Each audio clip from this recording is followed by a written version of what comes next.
Okay, so we'll pick off where we left off last time. So we currently have the goal of just creating a like a rainbow equilateral triangle sort of on the web, but not by writing any JavaScript, at least directly. Instead, we'll be using the Zig library, Scott Redig's Zig library, the JavaScript bridge, and in particular, this sort of allows us to call, to basically create a WASM file that contains as much as we need, and when necessary, we can call JavaScript functions, including the web stuff. But unlike normally with like JavaScript, which is not a compiled language, you don't get like the safety checking. You don't have precision. You don't have like a lot of efficient functions. Okay, yeah. So yesterday we made this. We got this going. Took a while, but finally got it onto the screen. And so now the aim is to replace the current fractal fragment shader with, as well as like the vertex shader behind it, with one that will just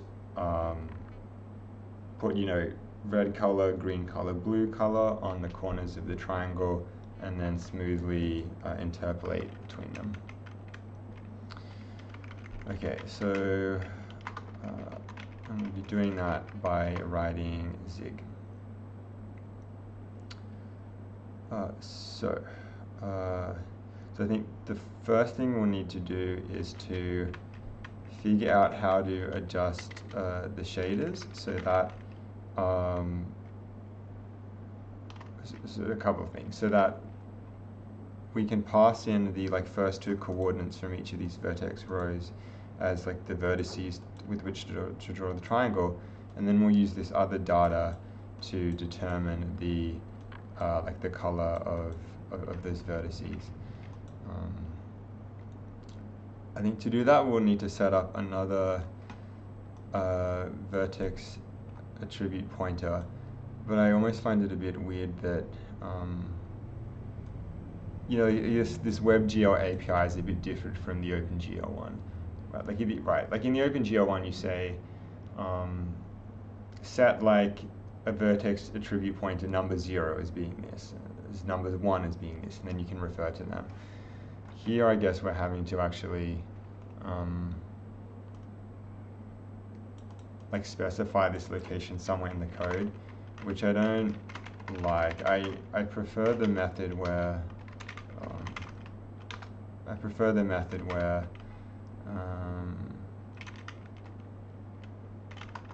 you just say input this number, output this number, and then you just assign them that way.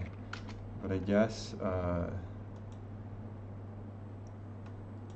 yeah, I guess this is the way it's currently working.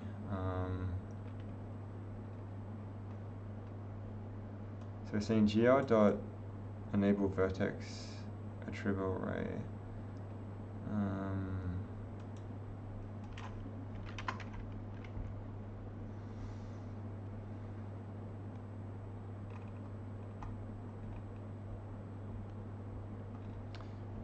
But it's also kind of weird that we're setting this stuff up during the draw call.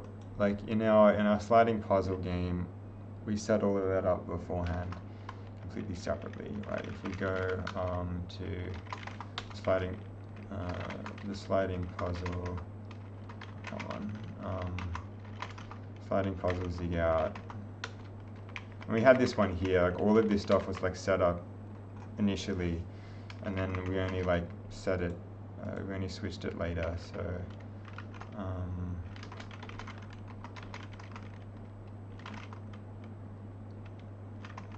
might want to call this again. But yeah, here, doing something a bit different. So I kind of want to figure out how to call this above the stack, so we're not calling this every single time during a render. And likewise, actually, all of these, we should move all of these to globals. Okay, so let's do this part, since this part's actually somewhat easy.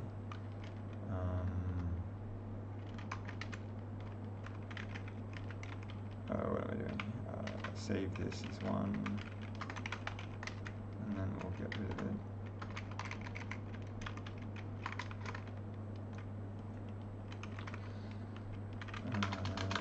Okay, so we can have like timing. We might change this to timestamp if it's possible to do that. So like GL constants.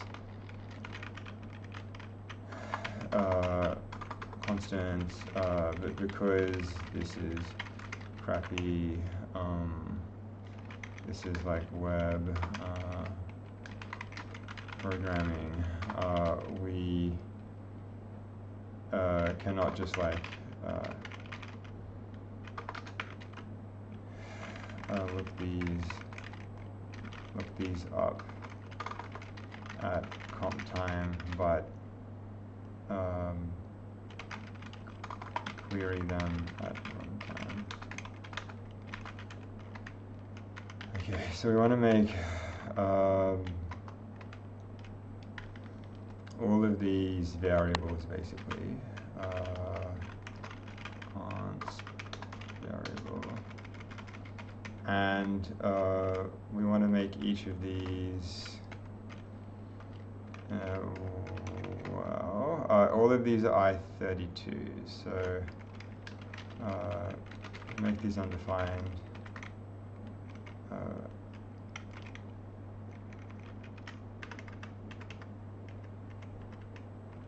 Oops, that one failed.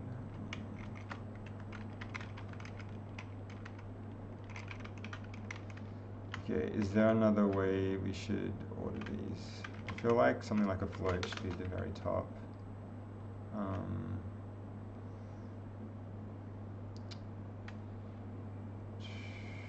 I feel like buffer bit should be a bit up here. So the static drawer.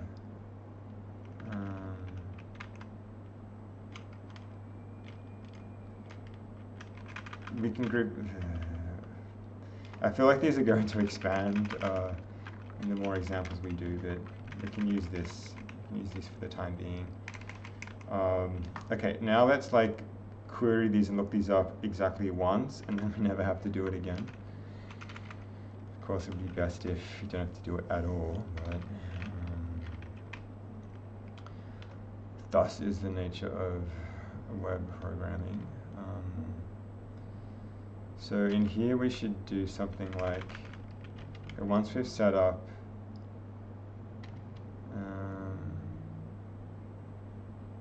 the WebGL canvas, this is where we want to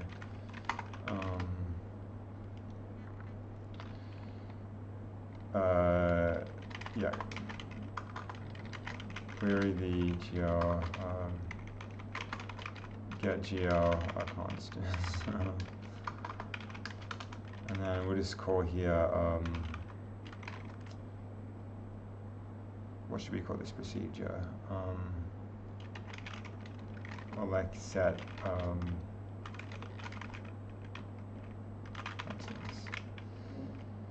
And then do this here, set GL constants.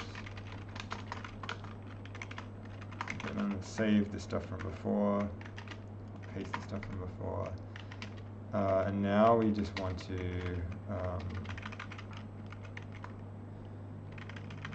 rid of this triangle strip.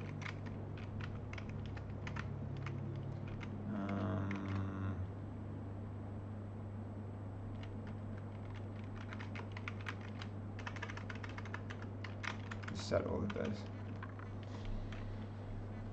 Okay. And then we also want to adjust the I think we had like zjb.string, but like almost all of these could in fact have been constants. We want to adjust. Yeah, this vertex shader source is constants. Let's just replace everything. zjb.string, zjb.constant string. So that one we need for the fragment shader. It's constant. It's constant.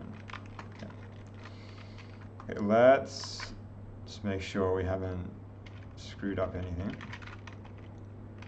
Zig build rainbow triangle.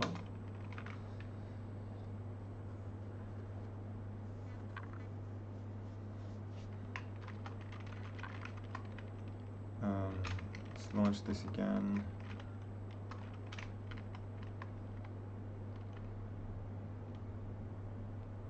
Yeah, we don't expect any difference, so again, I'm always just, I don't know what Firefox does with regards to caching everything. Okay, we're just gonna have to assume it's working. Okay.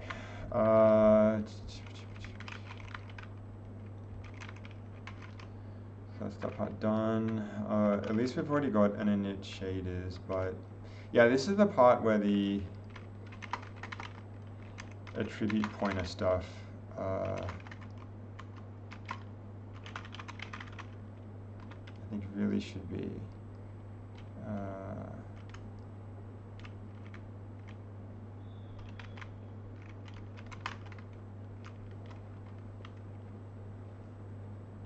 okay, so what do we got?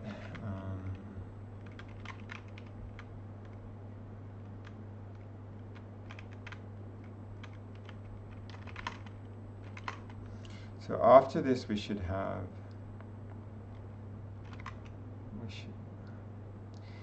like in our sliding puzzle example, what did we call that? What did we call the procedure? Like we called it set up array buffers. So I think this is what we did. Yeah, this is where we did all of this, enabling the vertex attribute arrays and stuff. So yeah, this kind of stuff is what I want to be doing with this WebGL, not vertex add trib pointer. I guess we should look this up. WebGL.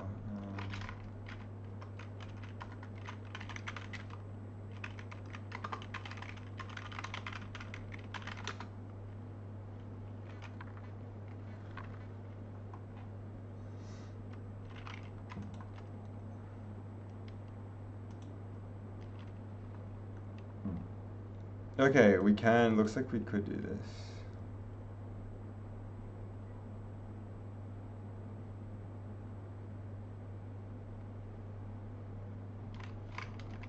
Okay.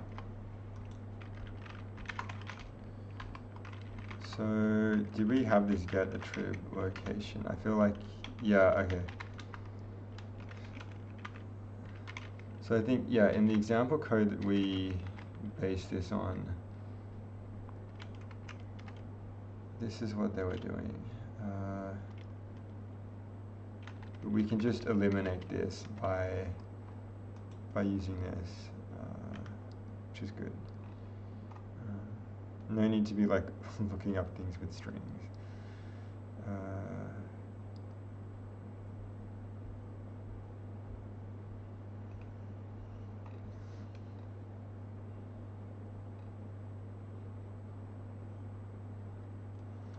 But also in this code, there's no like vertex array objects or vertex buffer objects, which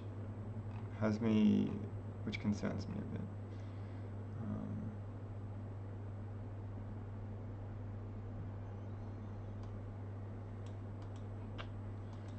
When is the bind buffer happening?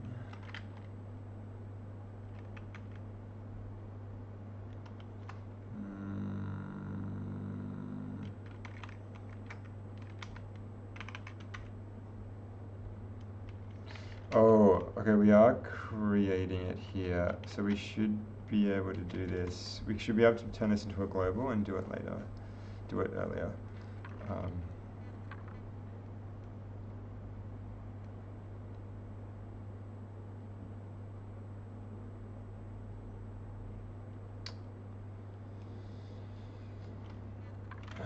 What even is...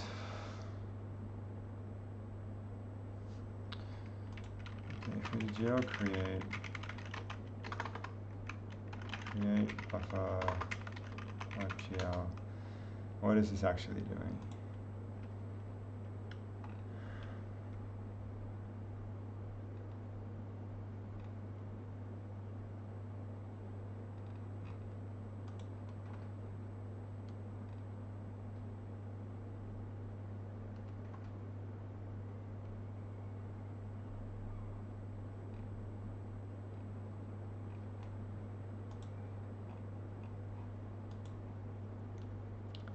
So we're saying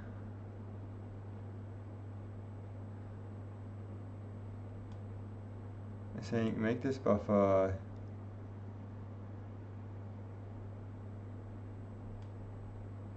and then bind it. But yeah, how do we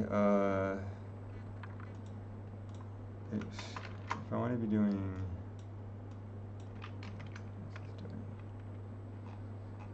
I want to just say like here's like the vertex attributes data, assign it to number 0, and then just enable number 0. I don't want to be doing this other stuff.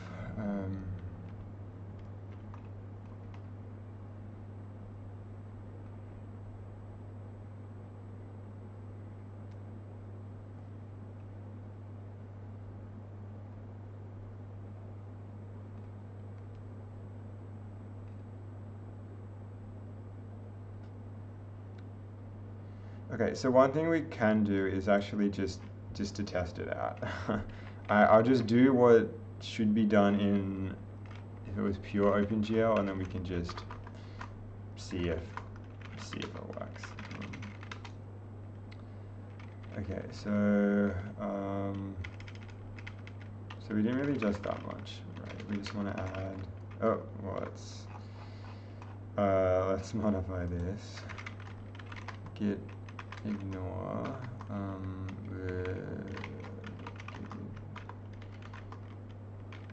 what does it mean no match? Does it not exist?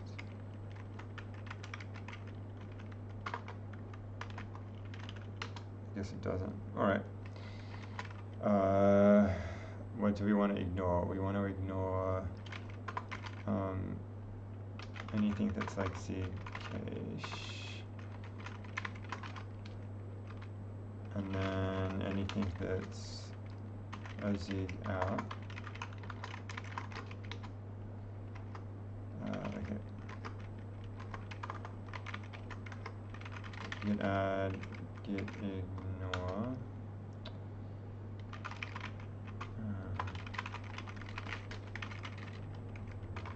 Git ignore.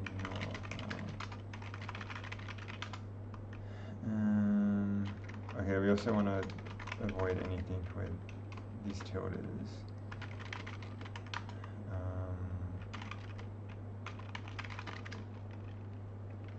Yeah, simplified, like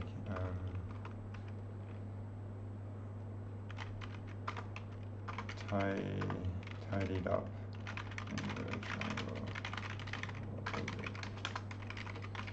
Okay.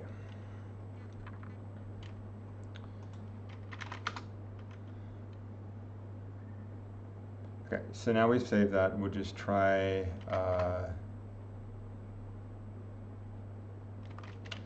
setting this stuff up. I guess if we're calling this a position buffer, this really should be a global. If we're going to be swapping between them in later exam. Well, when we port our game, we'll probably have to swap between a couple.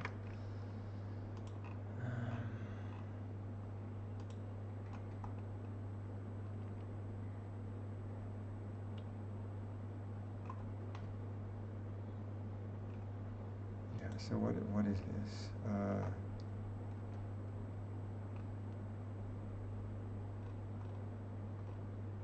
Like this doesn't tell me anything.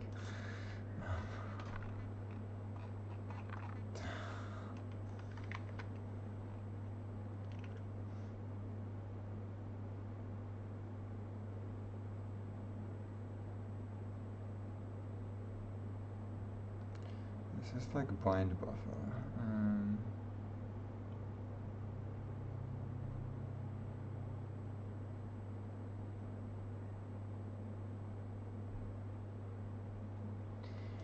We'll just try it out the way we would expect it to. So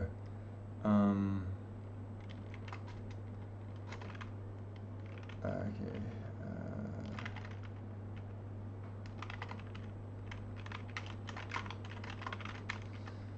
Okay, so we would want to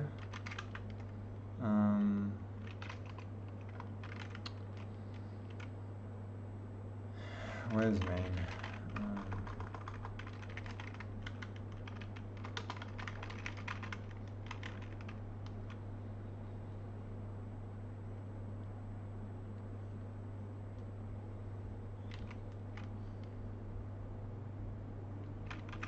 Do we actually call canvas anywhere else? Oh, we do need it for the geo context though.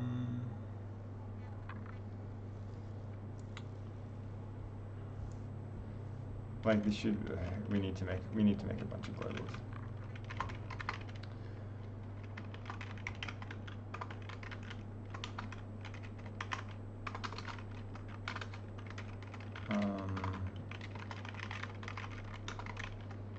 Okay, so let's have oh, we already did define it here.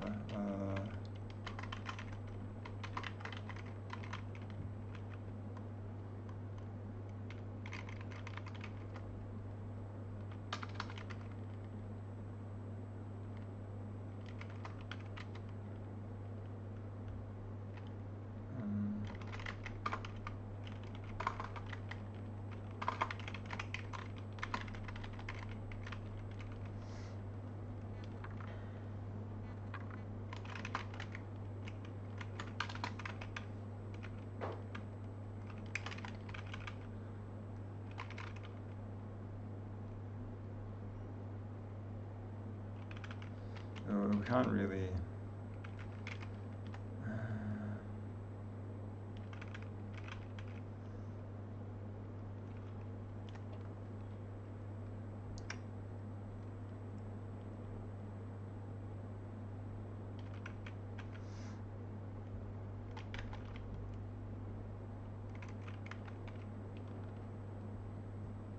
I almost don't like that all of this stuff is the first thing in main. Like I kind of want something like called like init canvas, or at least like init WebGL. But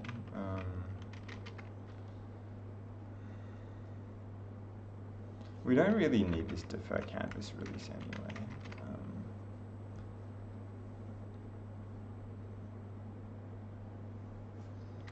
Yeah, we might just set this.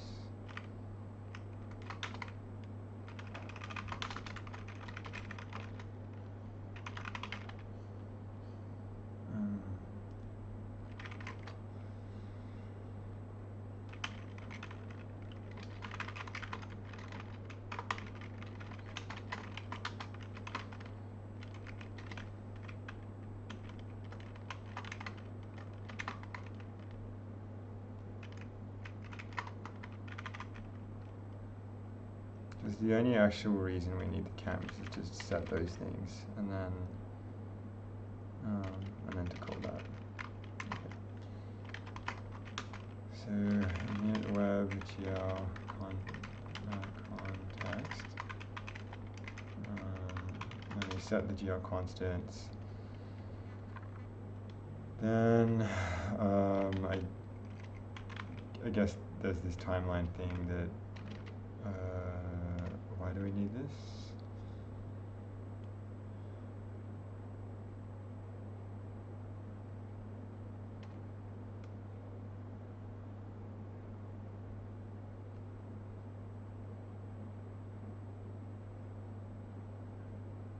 again, we don't really need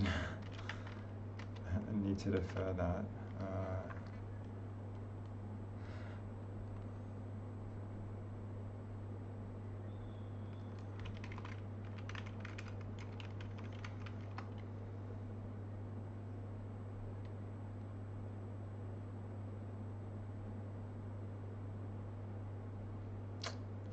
Maybe we should have something called like a init game, or like init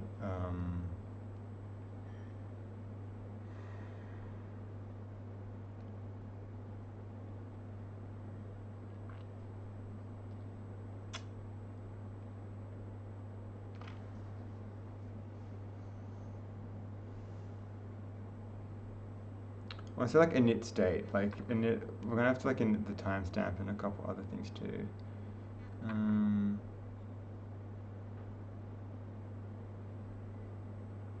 It'd be like init clock.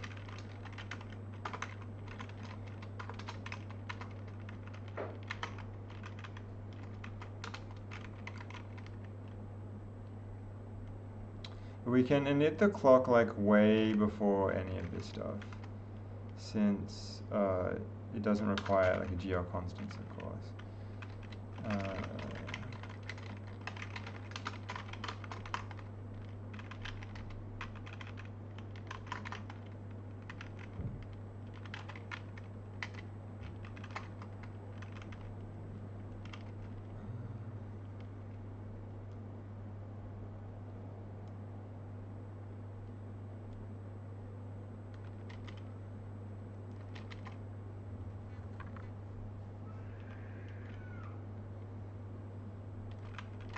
We're going to be calling last timestamp seconds a couple of times. Are we not just doubling up on this in the like animation frame? Oh right, it's like, that's right, like the timestamp.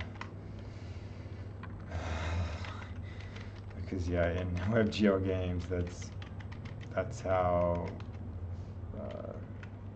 the logic works.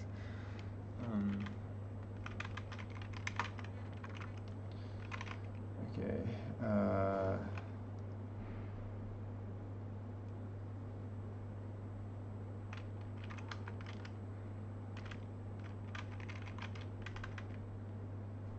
We can kind of, we don't have to say like start the main rental.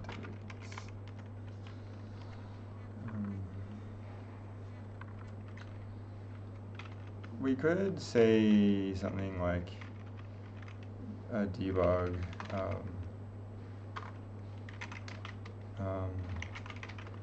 begin main loop. Okay, we just need.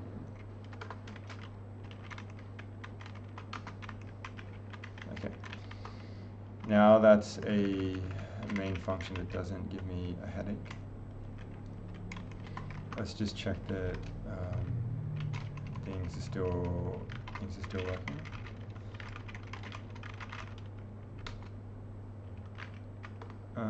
Okay. Oh, okay, good. Good thing we checked. 57. Undeclared identifier timestamp.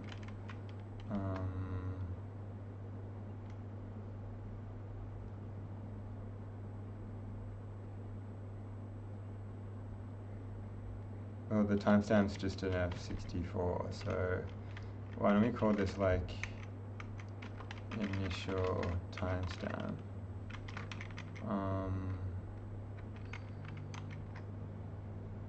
We don't need the last timestamp seconds at this stage.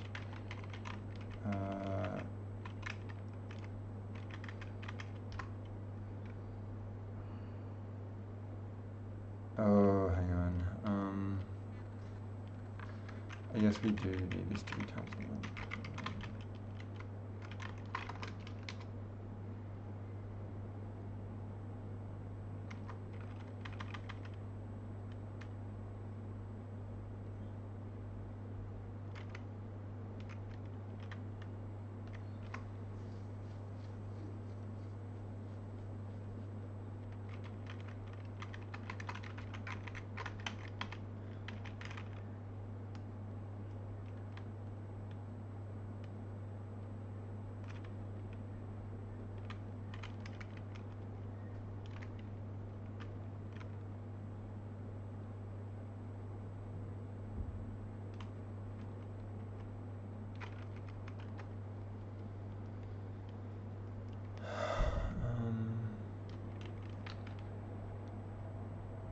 Maybe we can call it an initial timestamp.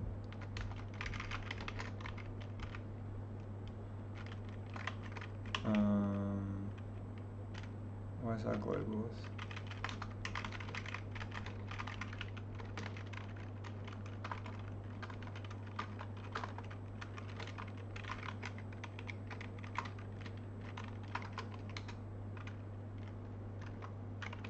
Okay, 50, 58.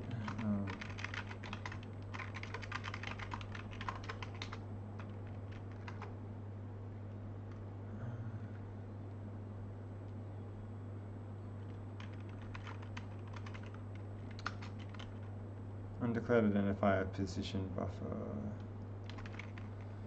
So, oh yeah, this is the thing we want to eventually move up. For the moment, we'll just continue testing that the tidying worked.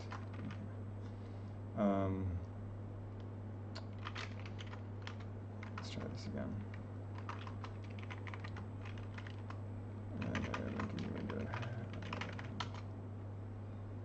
Okay, yeah, presumably this is working.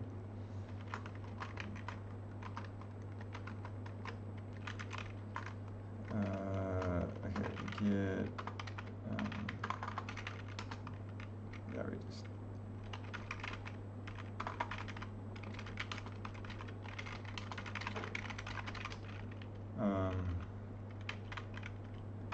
cleaned up main. Okay. Yeah, so now let's try and set up the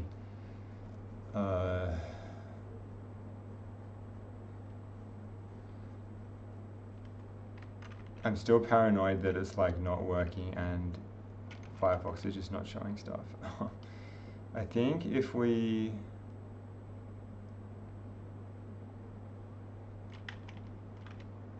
disable both of these, then we shouldn't get like oscillating values.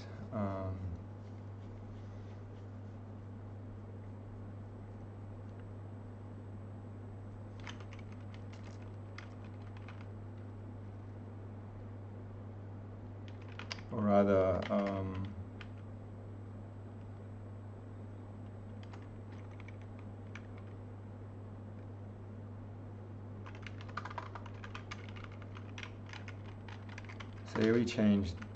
say we like set the clear color to be this oscillating value, and then we set it to be 0.7, then it should be constant.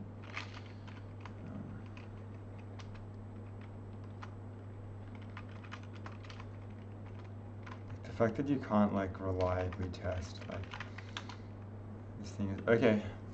It's not flashing, so that's all right. It's such a pain. Okay. So back to this.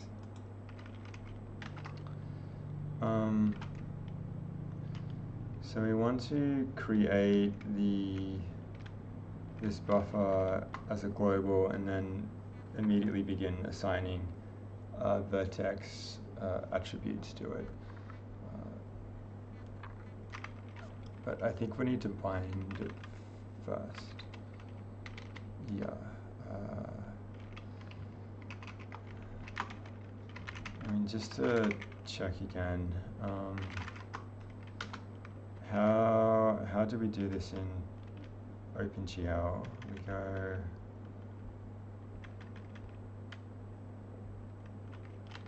We generate the buffer, but in this case, we're actually telling it like.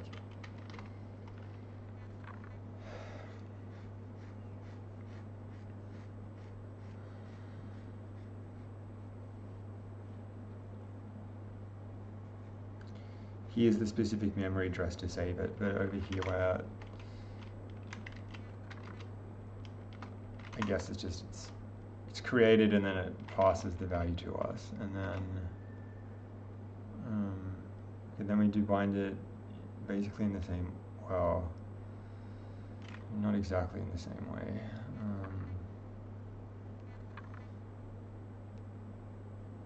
Or maybe this is actually a better way, because I suppose in this one you're just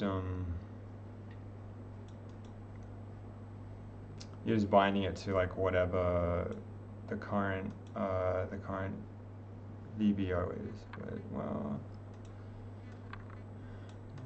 you do say it.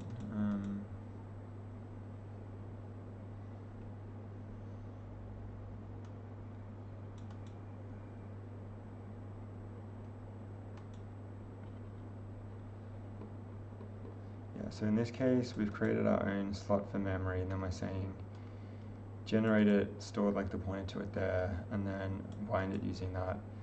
In this case, we're just saying make something, pass us like the argument to keep. So we'll turn that to a global to store it, and then sort of bind it using the thing here. All right, and then it's kind of, are there some corresponding like buffer data calls? Okay, there are.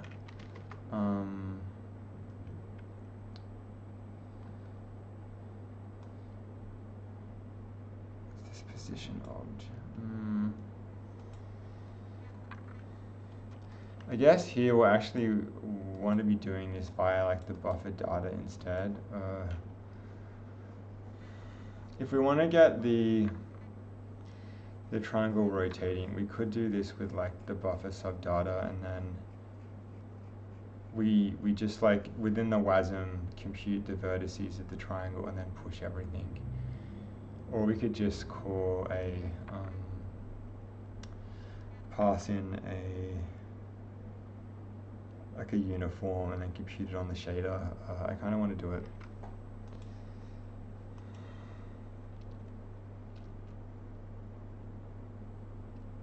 I think doing the buffer subdata is just slightly more complicated, and so for the moment in this example, we will just keep this like actually constant. In which case we could even factor this outside of the function.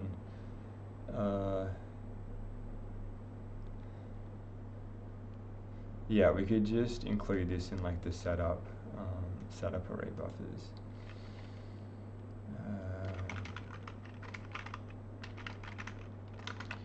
Okay, so after we set up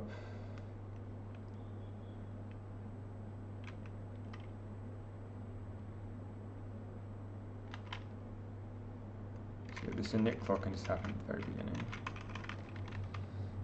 After we init the shaders, this is when we can do a setup array buffers.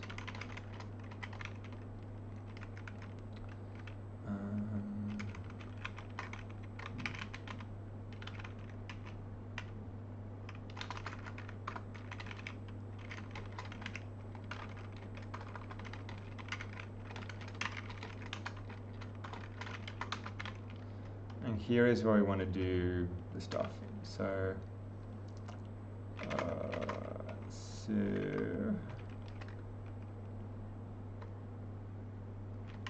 so all of this stuff we're currently doing the animation frame. We want to move here. So I'll move the GPU data here. And I feel like I should just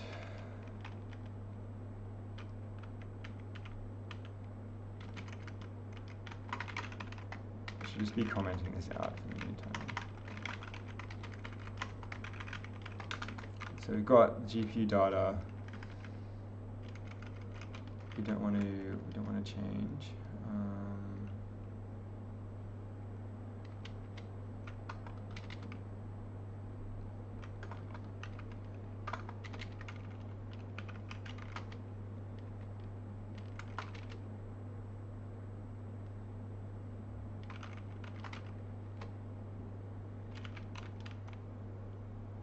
Formatting this seems incorrect. That looks better.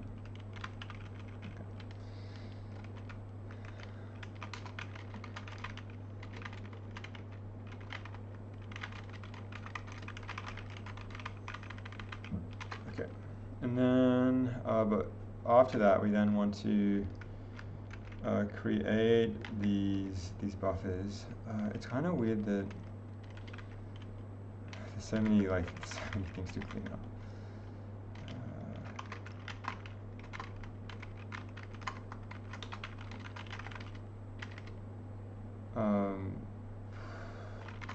Like what would this be called in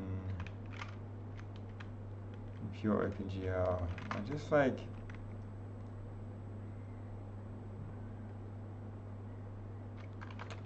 I wanna create sort of what seems to be a VBO.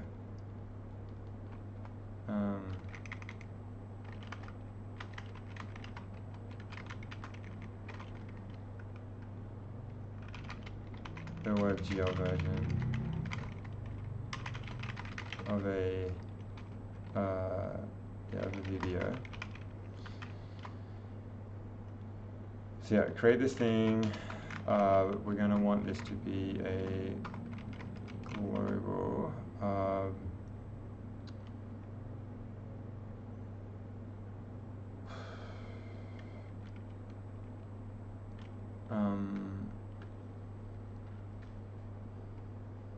I guess I can just call this triangle. I don't like buffer. Like VBO is because it's an object. It's like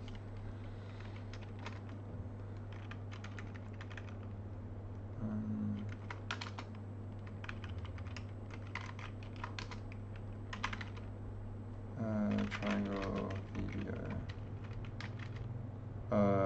Okay, and then what is the type of this?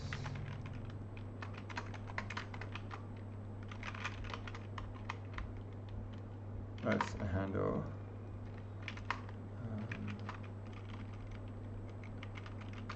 Say JD.handle. And then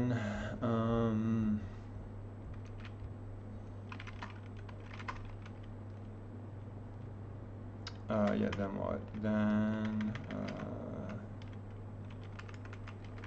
that one. And then we want to call it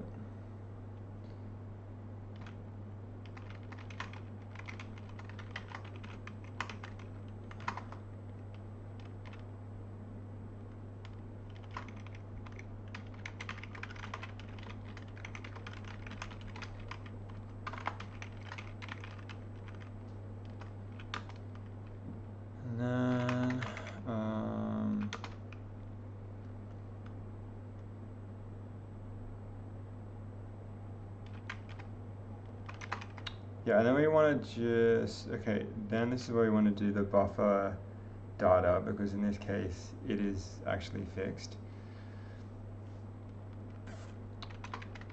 Let's move this up here, and then take this one out, rainbow triangle main. So where are we? So currently we're basically here. It's kind of annoying, like when Emacs, it doesn't stay highlighted when you swap. Anyway,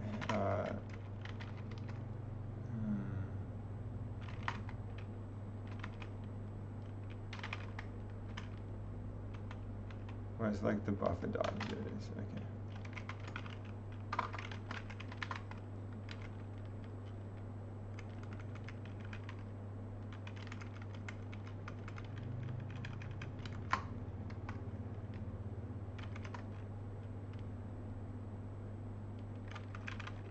So we're saying, yeah, array buffer data.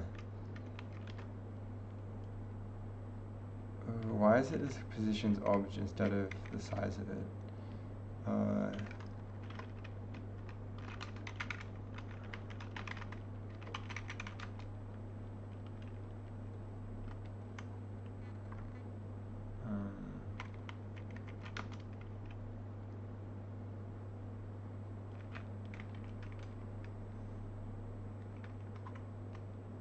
Oh, it's like overloaded. So ridiculous. like Zig has like is this beautifully curated garden where there's no like thorn bushes, like overloaded functions, and then you come like you see this.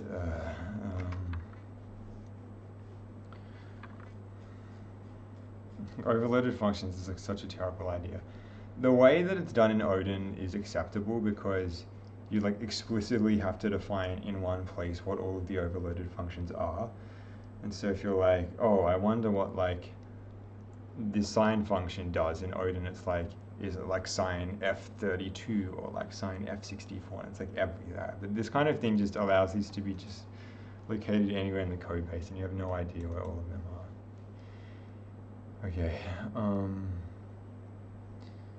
So one of these includes like the size, but not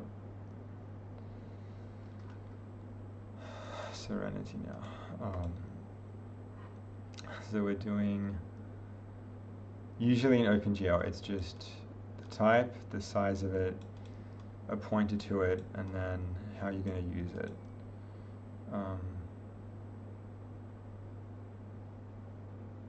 So yeah, data type, size, pointer, use. So presumably,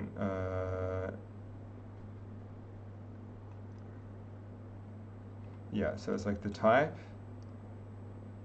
the size, and then, see, like, why would you specify, like, the size here without even specifying where it's coming from? I guess maybe this is what we want.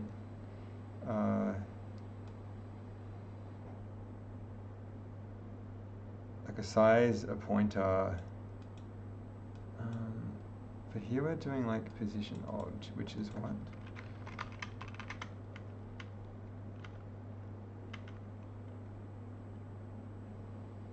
Okay, positions obj is just like the pointer, basically. Okay.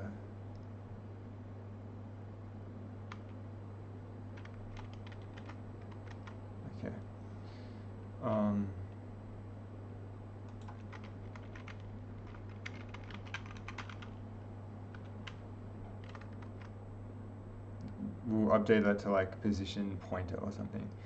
And then it's just like the usage.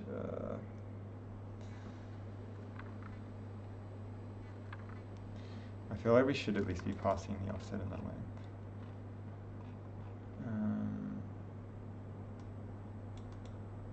Only allowed if this is provided. Yeah, that's 0, and then length. Only allowed if offset is given. Okay. So yeah, we want like the more verbose version that is actually telling us what we want to do.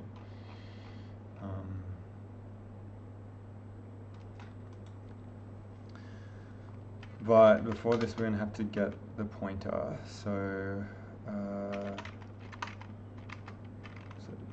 positions obj. We basically need all of this stuff. But we can do that before here.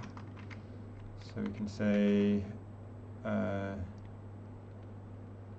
GPU data object is equal to this, and then wait, why would we be releasing this?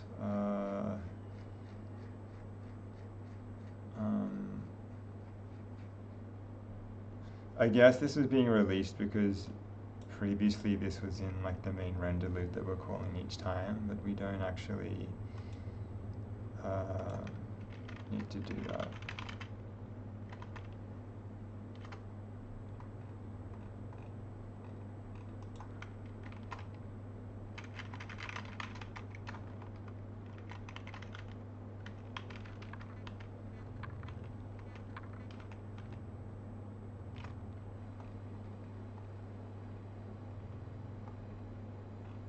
Yeah. So let's just ignore that.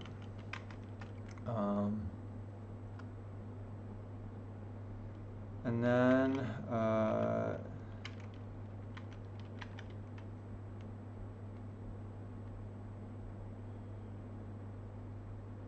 Well, actually, if we are like pushing this to the GPU once, then provided we push it to the GPU before we actually call that, it should be fine. Especially if it's if we're going to be calling this with like a static draw. Did the API allow us to do that? No, it kind of didn't. I guess because it doesn't. I remember reading something where, on a forum, where a user said that this like static draw or like dynamic draw didn't matter since like everything seemed just to be dynamic draw in practice. So maybe that's been dropped from the idea in this like WebGL version.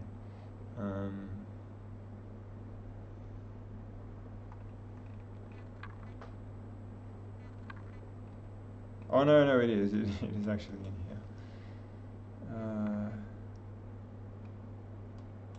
Okay, so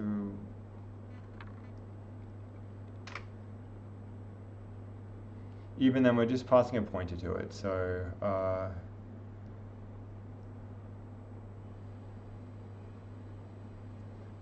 what does the call actually do? Is this actually the stage where it's pushing it to the GPU?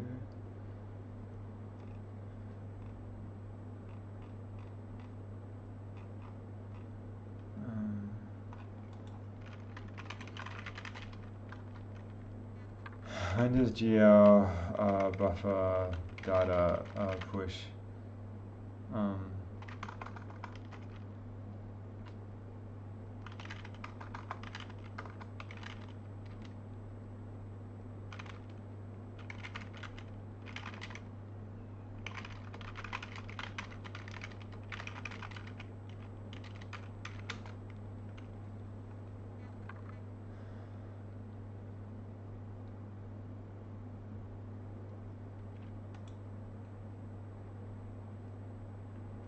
Yeah, this is what I want to know.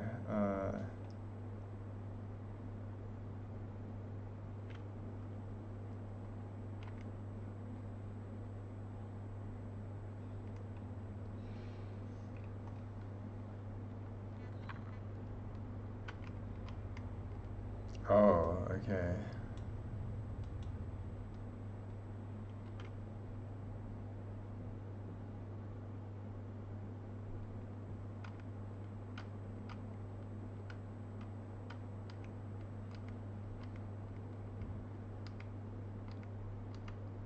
Okay. Good to know.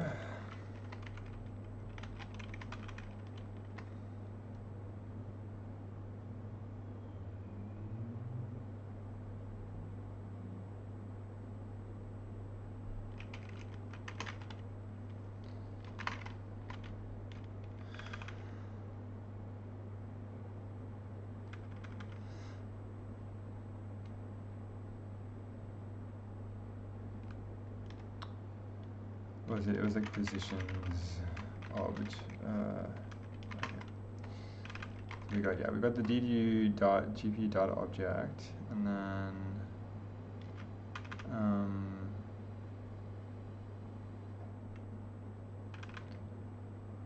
that's what we want to call down here. But we want to do this with like the proper length description version. So GPU data object, and then so yeah, so array buffer constant. That's definitely not a constant, so you need to look it up. GPU data object.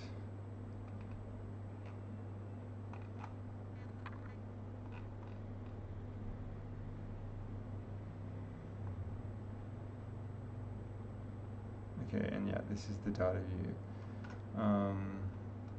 Who knows what any of these data types are? And then we should look up data view.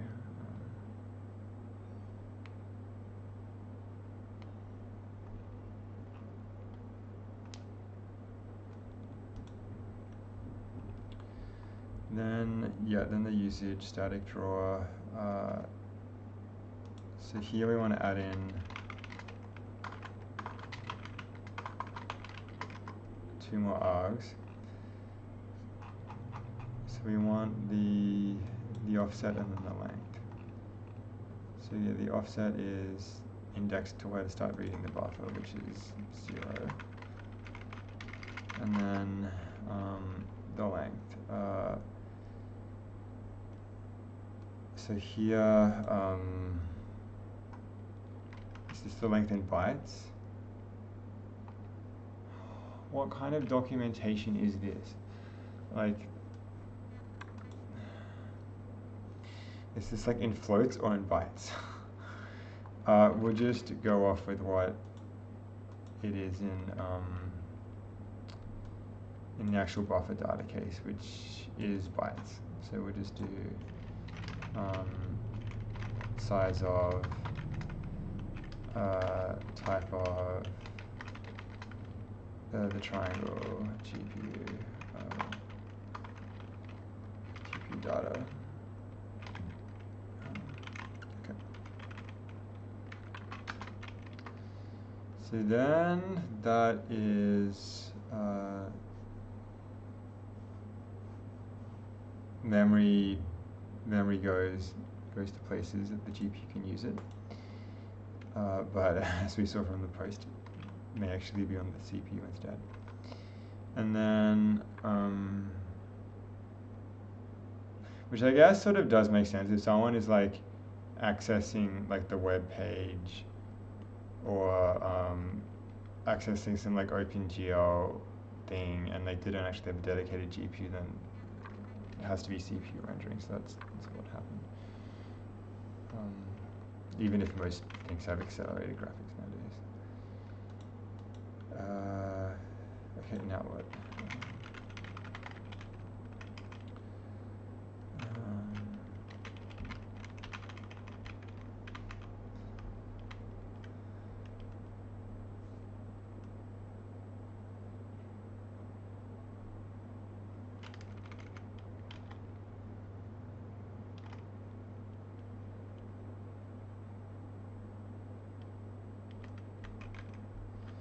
Yeah, so then we want to do the vertex attribute pointer, and then enable it. But like weirdly, it's this is where it's like enabled in some kind of different way.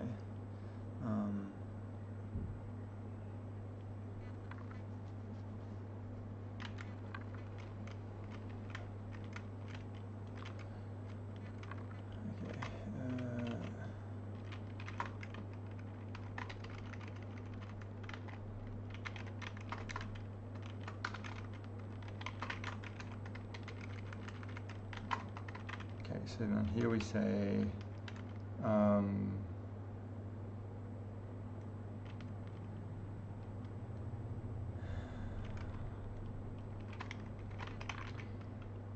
what is this vertex position?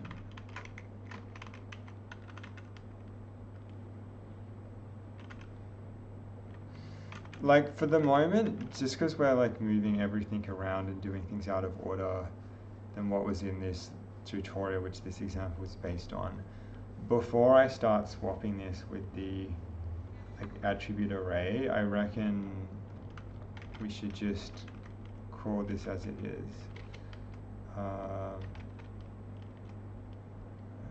If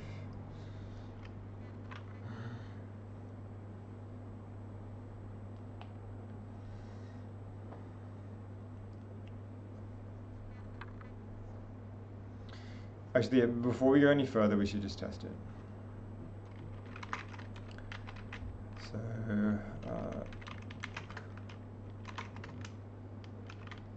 okay, so we need to just remember what we can toggle on and what we can't. So,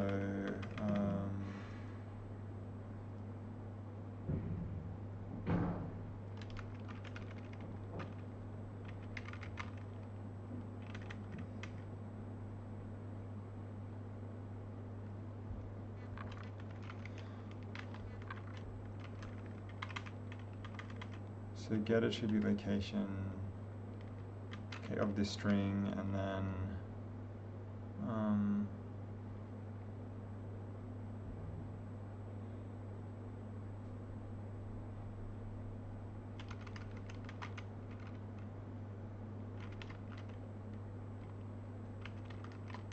Okay. So yeah, get that string, then call the geoget attribute with that, okay, and then position buffer with basically, we've already set this up, so we don't need to do that. Yeah, set that up. Already done that in a more generalized way. Done that, yeah, done that. Already done that. Okay, so now the oscillating value. Okay, now here we're saying bind the buffer, which I feel like isn't needed.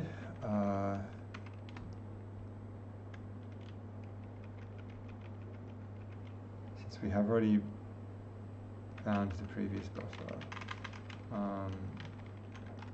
Okay, but here I suppose we could still just set this vertex attribute pointer.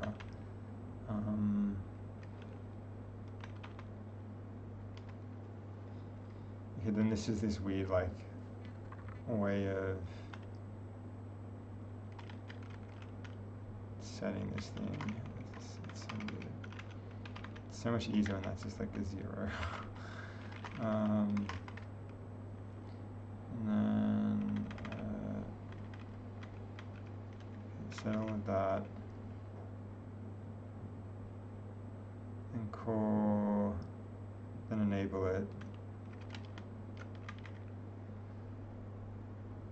Yeah, we should just be able to move those almost verbatim to the setup array buffers function, but for the moment,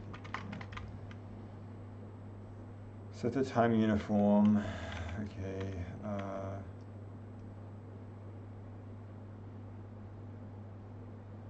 Yeah, get some like location of that. Then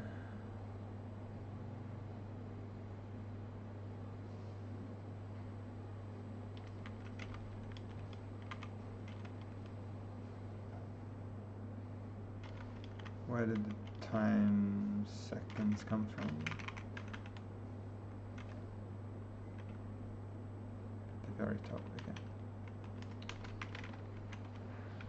Do that. Okay, we'll see. This doesn't shout to me that like something's wrong, but we'll see. We'll see if this works. Okay. Seems to be working, but let's just be sure. Okay. But the way to be super sure about it is to toggle the oscillating value. So let's do that. Okay. And any weird stuff? No. Okay. Seems to be fine then.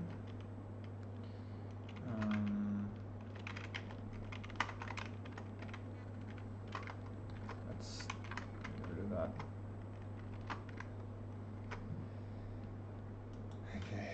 Okay. Yeah. So now we'll just copy the vertex attribute stuff over.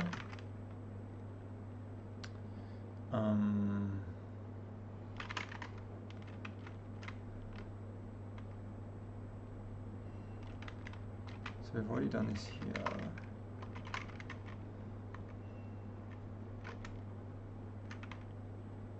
Actually, now that this stuff is working, we can get rid of a lot of this.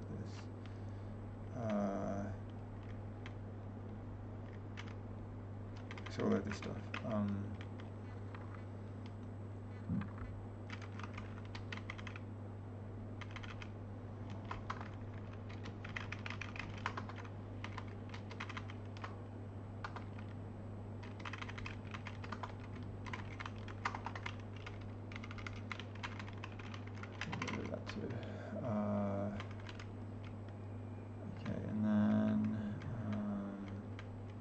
okay, this stuff. So yeah, it doesn't seem like there's a need to bind the buffer at this stage. So then, yeah, we want to context.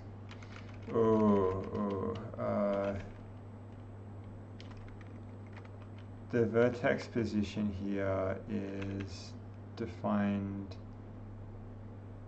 kind of locally in this. I guess we can factor this stuff out too.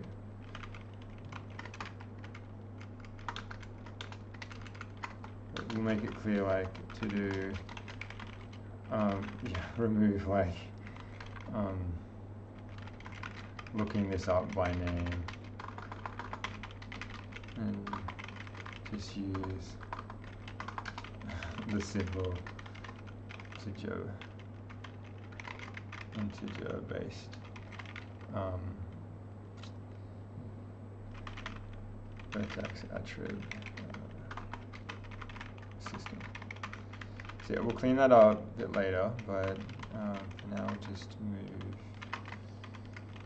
this here.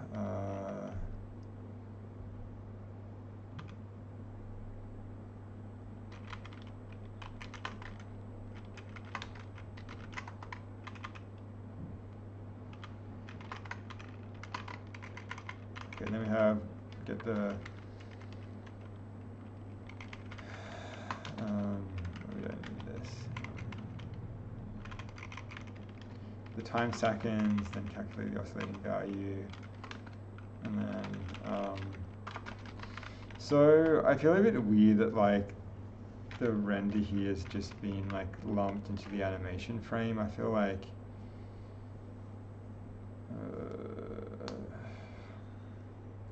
there should be a separate function called render, but maybe for the moment we leave it in here.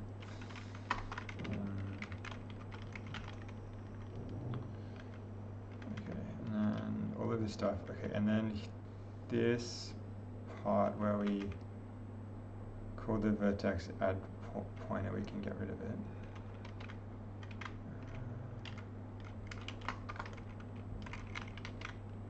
Let's just copy this part over here.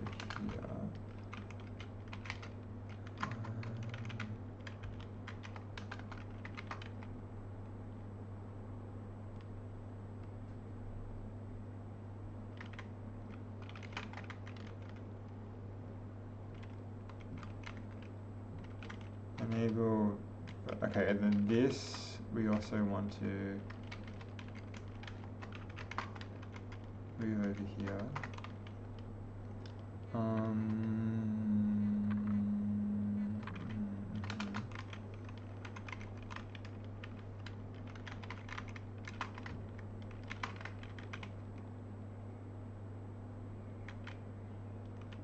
And here we're setting time uniforms.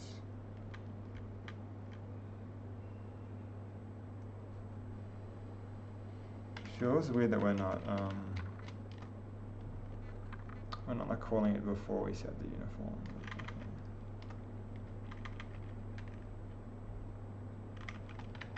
And then draw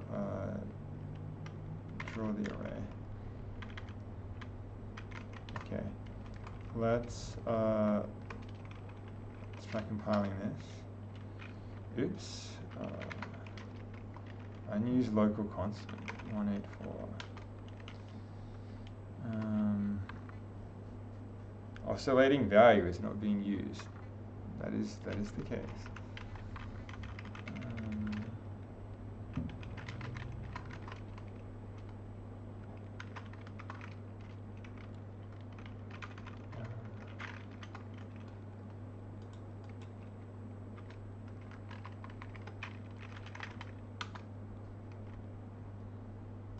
Okay, that's not good.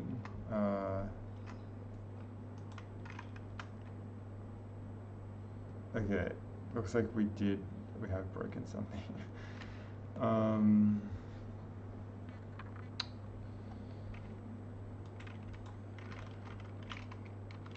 But yeah, that build.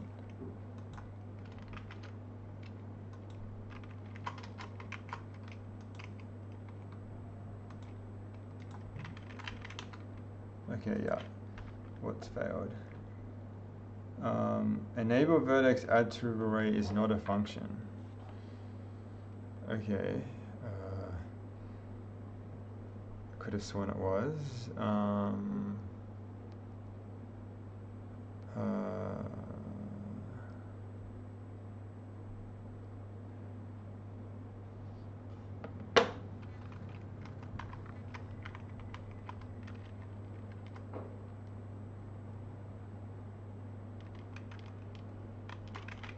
Enable vertex. Oh. Yeah, why did that get like a lowercase?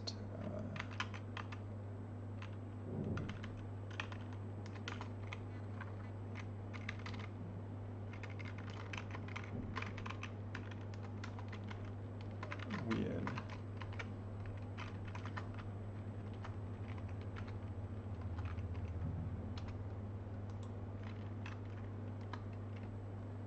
Oh, hey adminware, do I plan to add 3D models into the project? Yeah, at some stage, yeah. The Chrome has more helpful debug messages for WASM stuff. This is good to know. This has been the first time today that I've actually had to press F12. The Zig, like Scott Redig's Zig JavaScript bridge has otherwise been really helpful for everything. Yeah, like I might do 3D model stuff at some stage. Currently my priority is porting the the sliding puzzle game I made last time. So this like simple game is made with pure OpenGL using the Zig gamedev libraries, Zig game like Z OpenGL, as well as this one here, as well as the other one.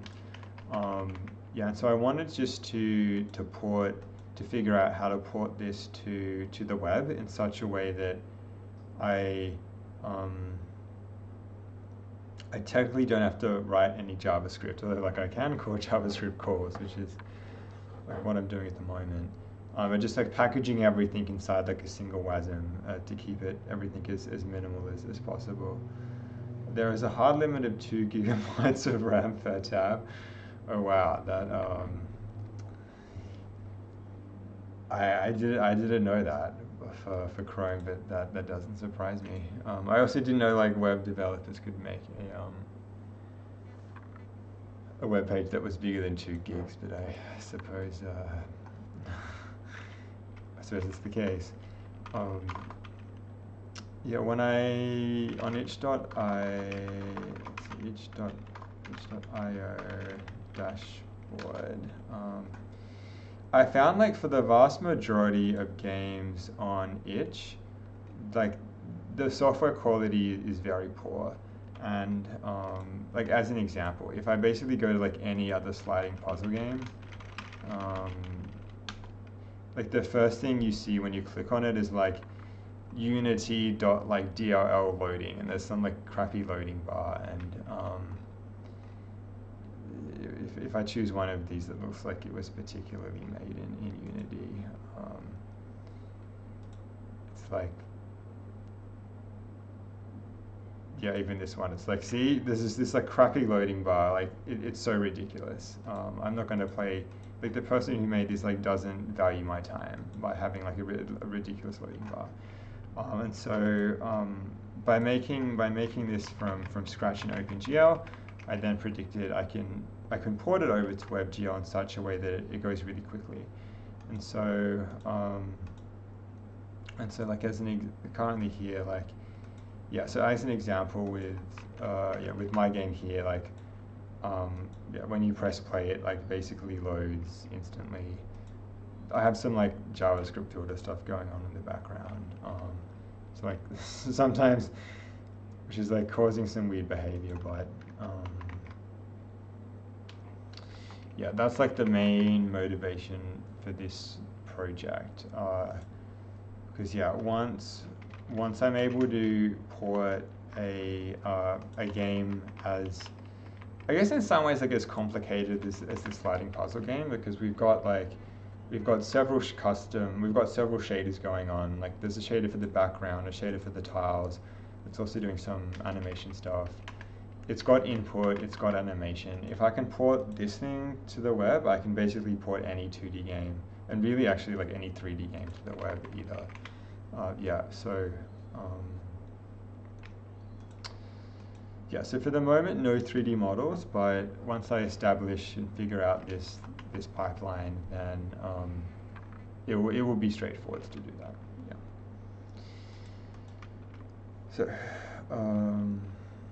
So maybe at some stage I'll look at Chrome, but I like Firefox a lot more than Chrome. When I'm doing a web search with Chrome in the bar, I don't want every character I write to call malloc 40,000 times. But I've heard this is the case with Chrome, so I can't use software where 40,000 allocations happen when I press a single keystroke. But,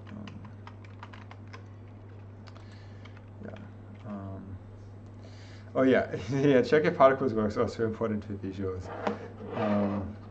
Yeah, it could be really fun to implement some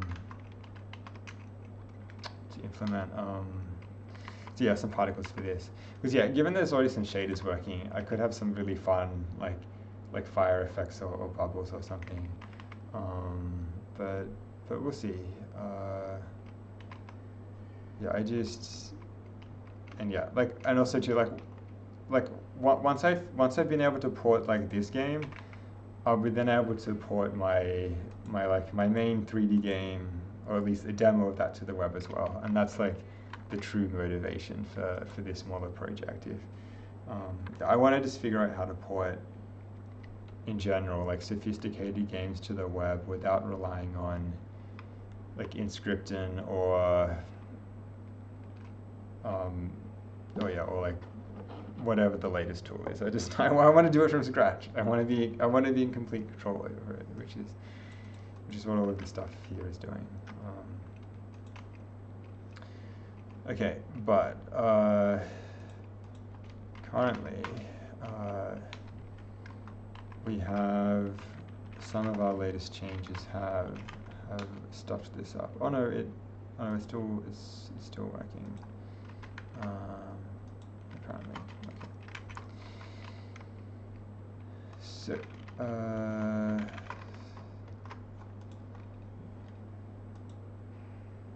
okay, so that's good. So we'll save what we have so far, and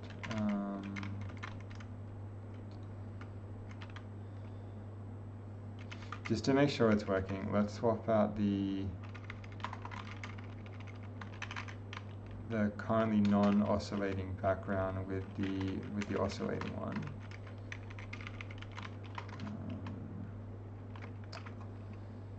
Okay, so build this. Where's build it? Seed, build, rainbow, travel. Done. Launch this. Then okay. It's flashing away, which is what we wanted. That's good. So now we'll save this. Yeah,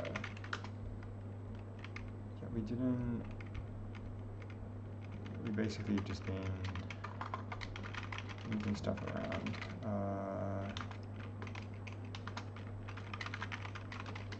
So we can say,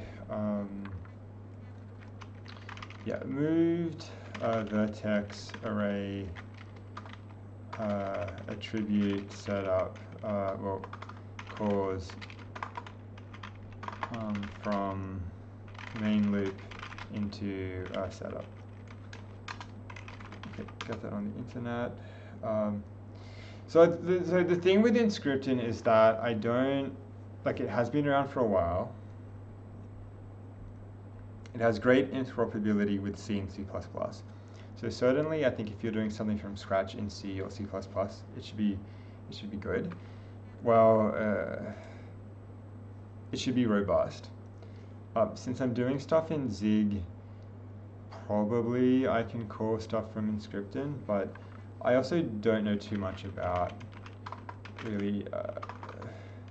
It just seems to be complicated, and I much rather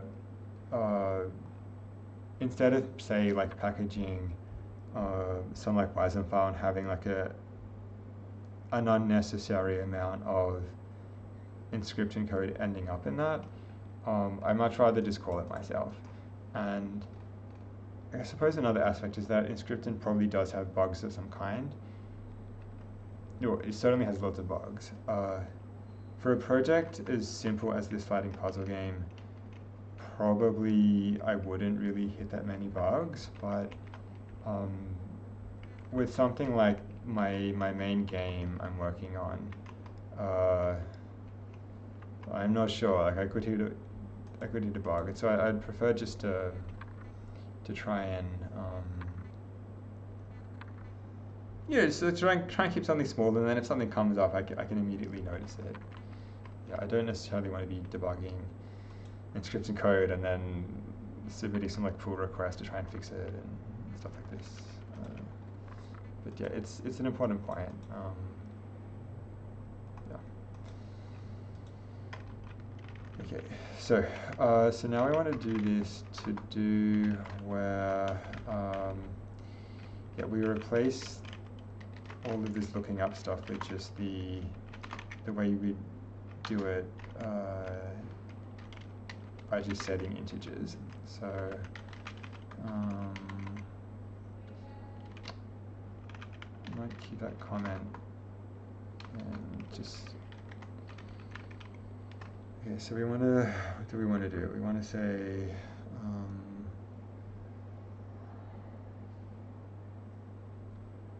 I think we can get rid of both of these lines and just set this to be, can I set this to be 0? I want to just clear out the vertex position and just make it 0 instead.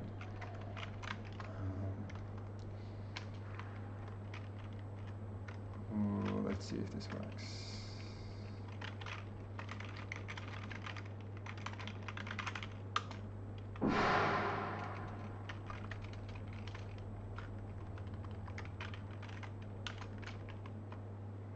Okay, probably still working.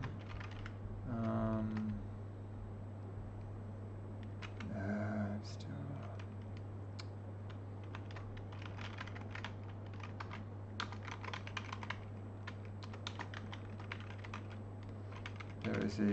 There is a safe way to find out.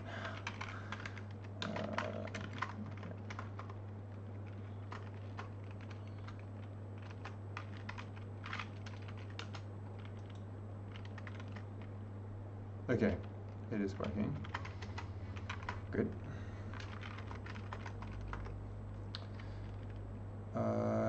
Okay, so that's very handy. So now, okay, so now we need to adjust the vertices to accept. We basically need to start processing this data in the GPU data and start getting that into the shaders. So this.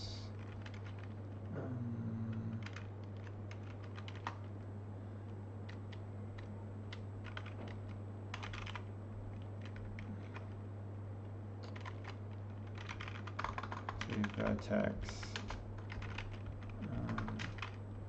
attribute number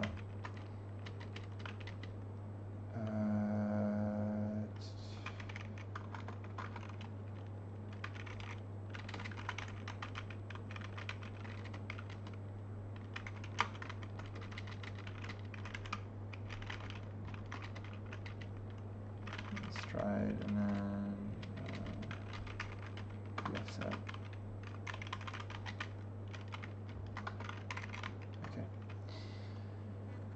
So now we want to set up another vertex attribute, and then call it, or rather enable it. So we've got this one, and then we want to say a gl context core vertex attribute pointer. And here, we want to do number 1, 3 floats. Don't normalize them. The stride is the same. It's just 8. The offset is now 2, and that should be it. Wait. Okay, and now we can, yeah, we should be able to use this info in the shaders. Let's just make it 2 windows. I kind of wanted, we'll adjust names at the end. So we've got this vertex position here, and then this is where we want to start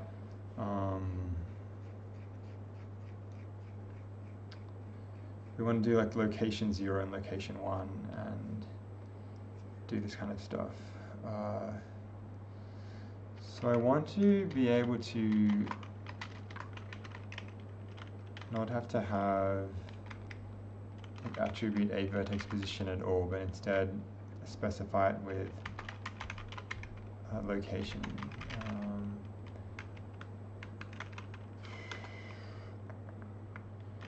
Okay, so in the sliding puzzle shaders,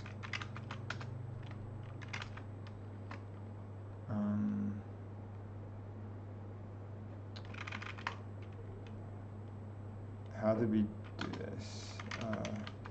So yeah, we just had like layout, number, type, variable. So I kind of want something similar here. If it's actually possible in WebGL, we will find out. So let's look this up. So WebGL shaders, layout locations. So yeah, did I leave Odin for good, or do I plan to get back to it sometimes? Your work and stuff was impressive to read. Oh, thanks. Like Odin is so good. Like I think it is the best design language I've ever seen, ever used. It's like there's a YouTuber who described it as like modern but minimal, and I'd add another word on it called elegant, and it's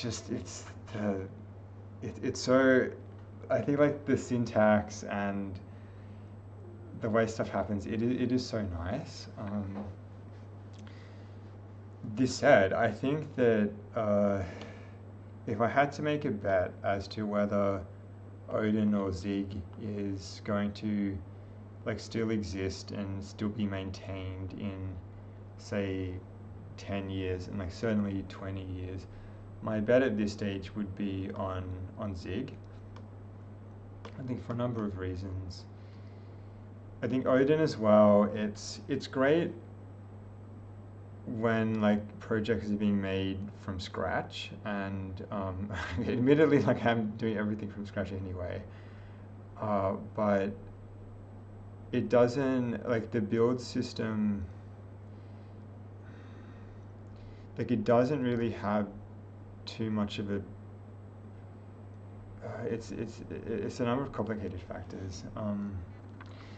So I think like maybe the best example of like a big project that was recently released is a terminal emulator known as Ghosty. So the Ghosty was completely written in Zig. I use it on my laptop, which is running Linux now. It hasn't yet been released for Windows, but it's it's currently in development. I think if I go to like ghosty.org/ghosty, but yeah, this was something that was written basically like entirely in Zig, and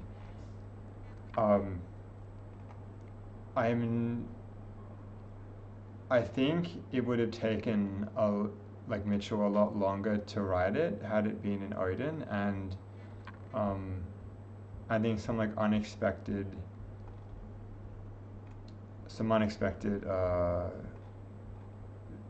more bugs would have been discovered in the development process. And so the build file, this is the higher level build file in Zig. Odin doesn't have something like this, and when I was reading through it, this is the wrapper. This is the build file is so complex because Ghosty is calling a lot of libraries, and in particular some libraries are used in the Mac but not the Linux version, and then depending on the Linux version and some the type of Linux, if it's Arch Linux or not, a lot of switching happens, and there's a lot of really complicated, I think for really large projects, the building processes can be really complicated.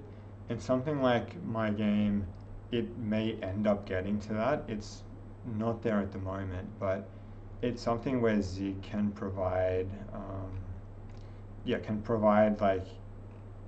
assurance that no matter how complicated the building process is, Zig will be able to handle it. Odin doesn't have something similar, and so there's then just a lot more uncertainty as to what to do, and this is a big component of it. Where are the other? Okay, so even yeah, so even in the dependencies, for instance, that Ghosty is currently using, it's just using Mac, Access, quite a lot, and then here all of the C libraries, and all of these are contained within package, and so from memory, Mitchell built all of these packages using within Zig himself.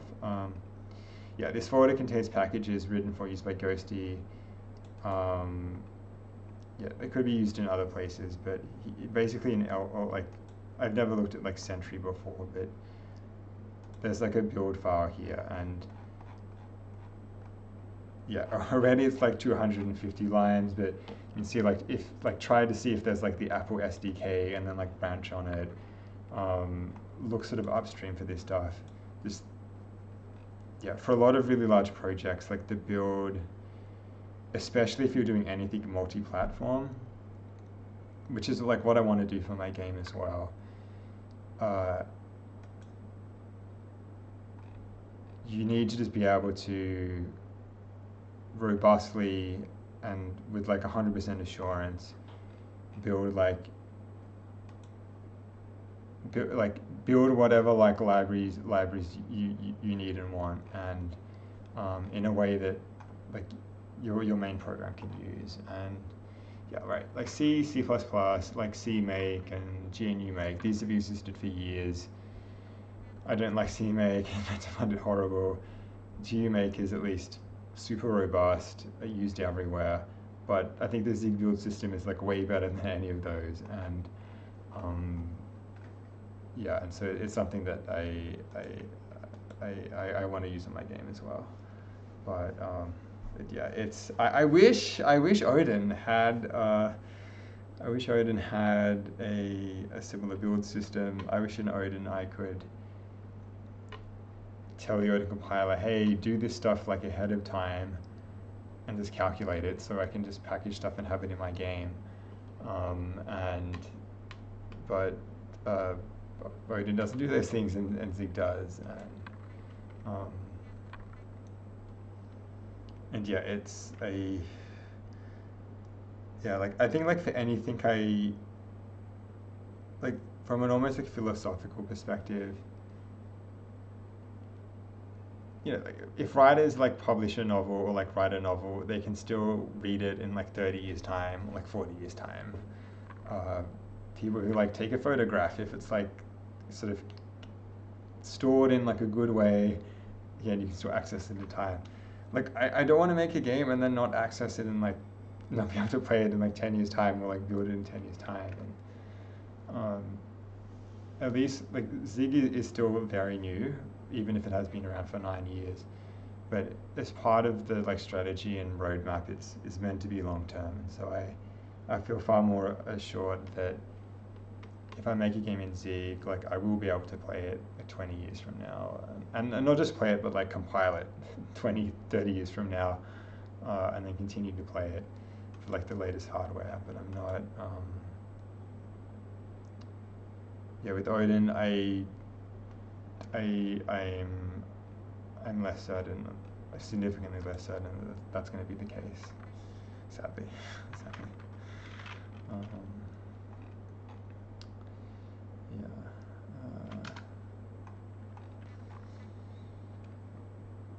So,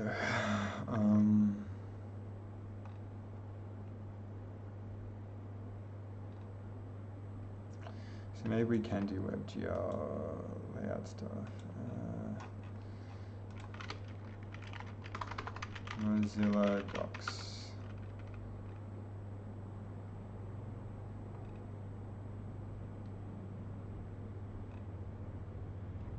Maybe in this WebGL fundamental they'll have like a layout example. No.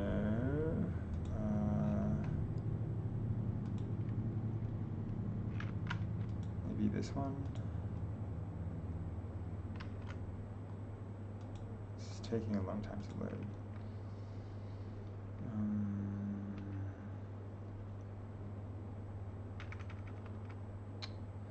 Oh, maybe the ones on ShaderToy use. What does ShaderToy use? Do they basically do WebGL?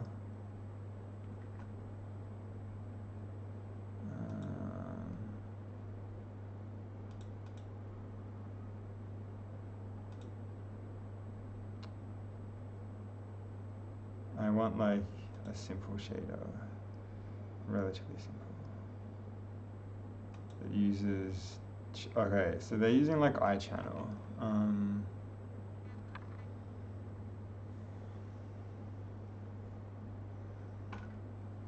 The iChannel is kind of different though.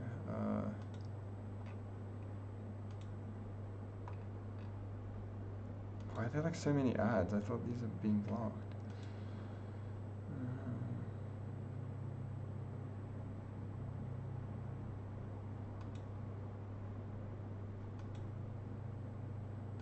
We might need to add like AdBlock Plus later.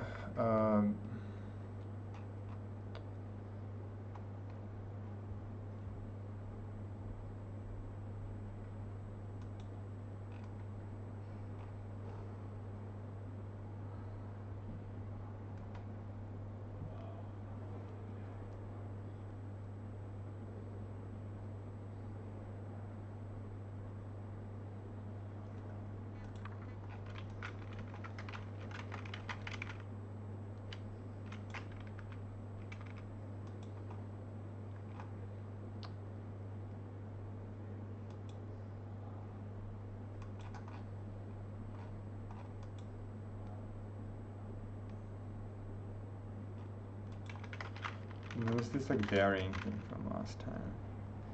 But yeah, variants are okay. I guess we'll have to use this. Variants are a way for a vertex shader to pass data into a fragment shader. WebGL cares about two things.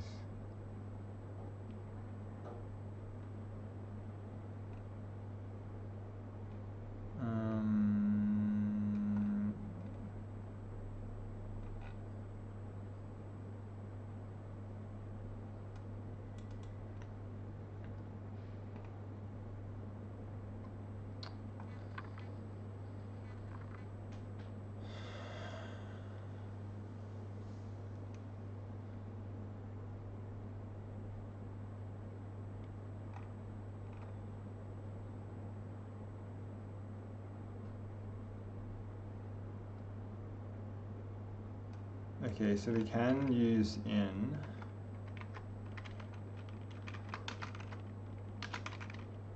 Maybe we can actually just immediately say layout is equal to this.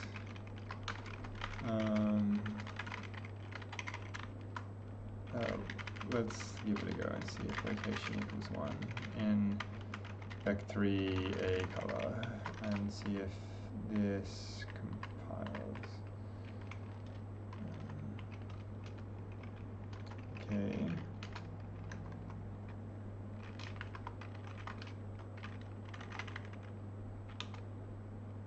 Uh-oh, okay. Doesn't like it.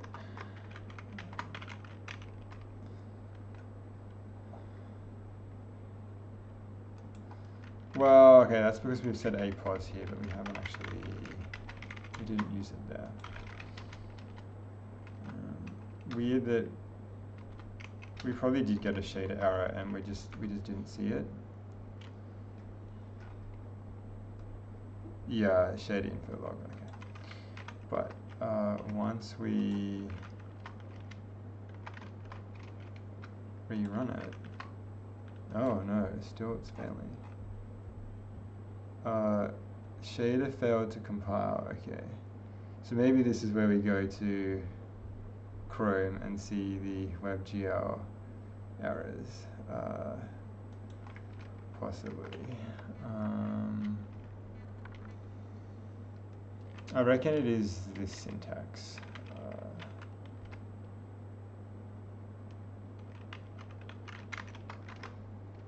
I doubt it's because we're defining two things. Maybe. So let's clear this temporary cache and try it again. Yeah, it doesn't like it.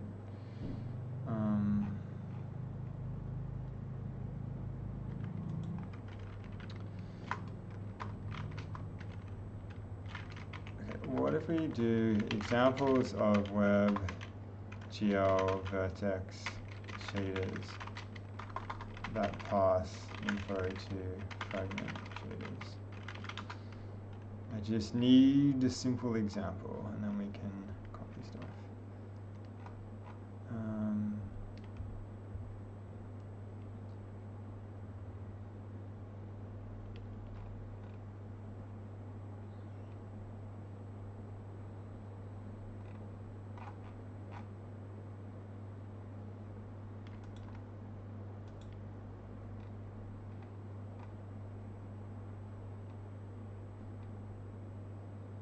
So maybe we just define it, oh, maybe it's defined in order?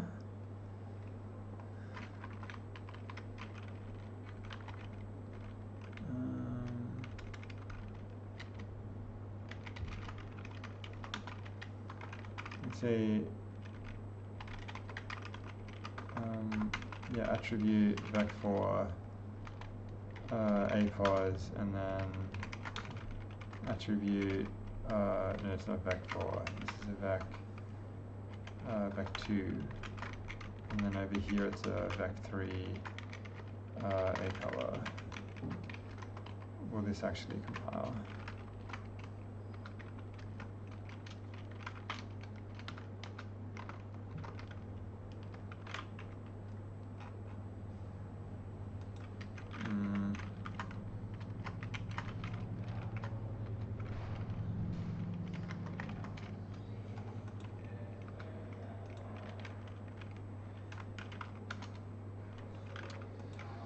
This is failing again.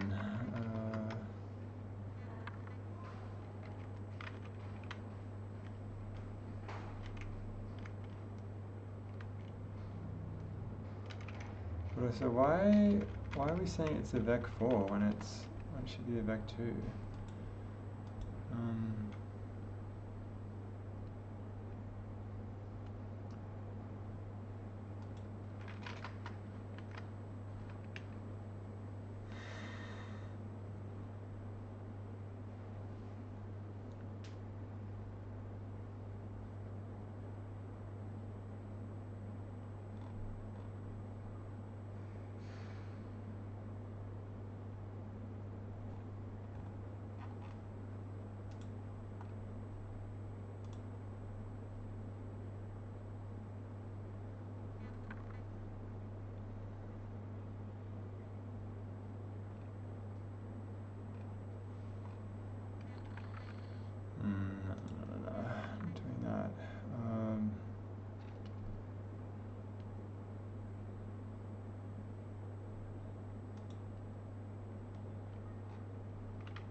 don't want something in C. I know that how it works in C. I want the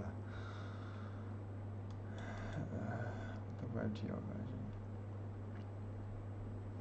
So I'm still confused why this is like a vec4 instead of a vec2.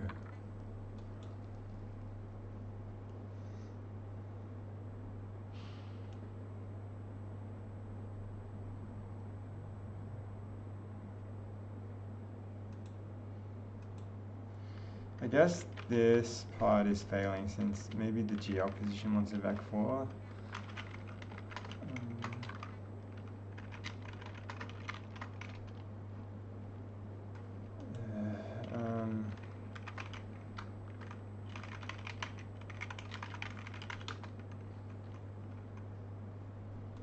Okay. A sandbox editor online. The GSL SL is what we want. I want to be able to just type the stuff, see it work. Okay.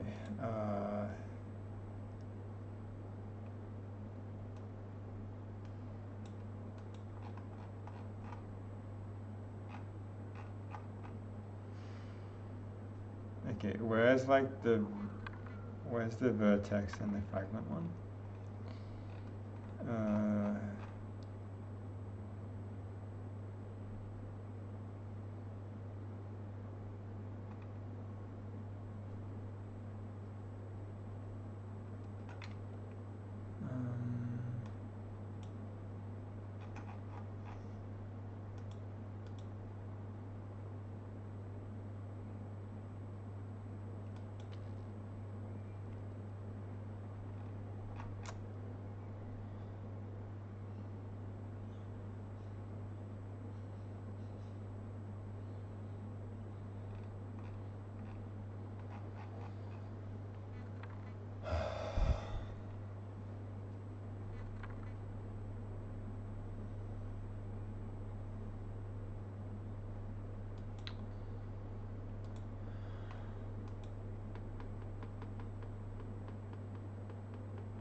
This probably is what we want, it's just not clear. No,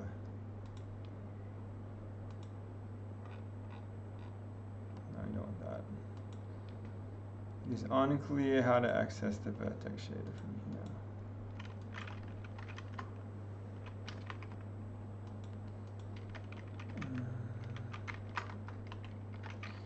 I can't continue to just compile this and test it like this. Okay, that did work. Almost. Nothing's now drawing.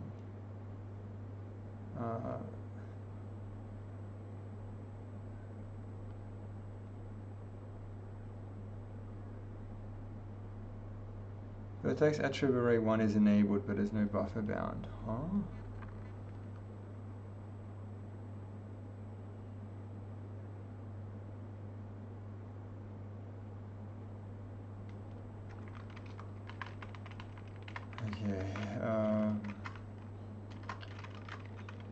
Okay, what have we changed?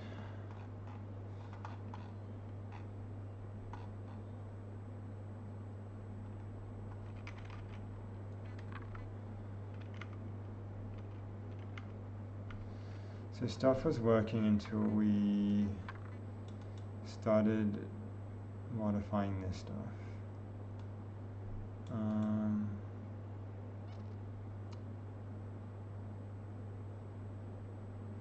Again, why is this like a vec4? Maybe, okay, we might check out the WebGL tutorial with which we did this from.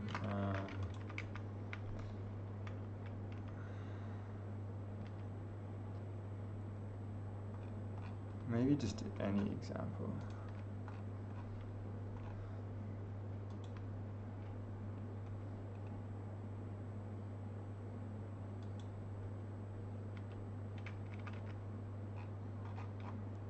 Yeah, okay, we know fragment shader stuff. It's the vertex shader stuff we want.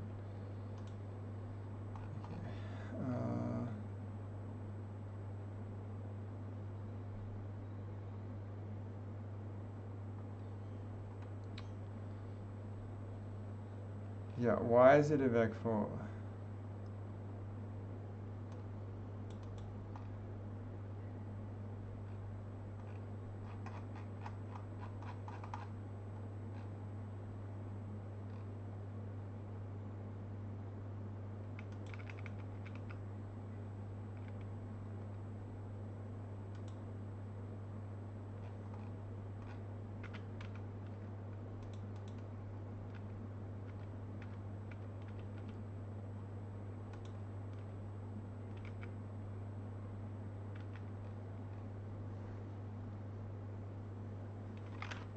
Okay, so presumably if we just say, declare this to be a vec4 APOS, then it will work.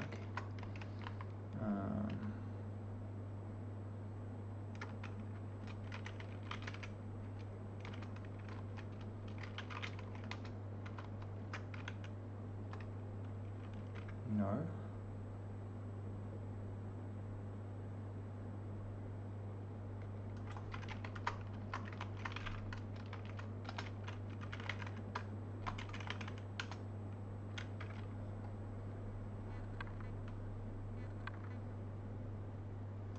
But this is so weird. Vertex attrib way is enabled, but it's no buffer bound. It's like, why is this?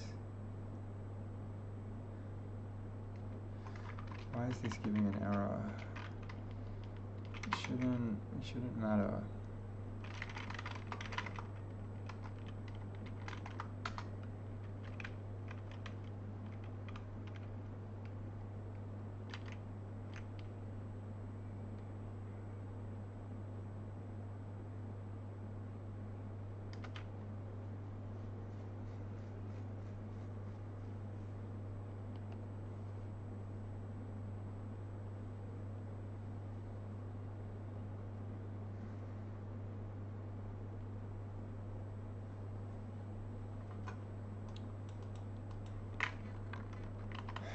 Let's just look up enable vertex attribute array.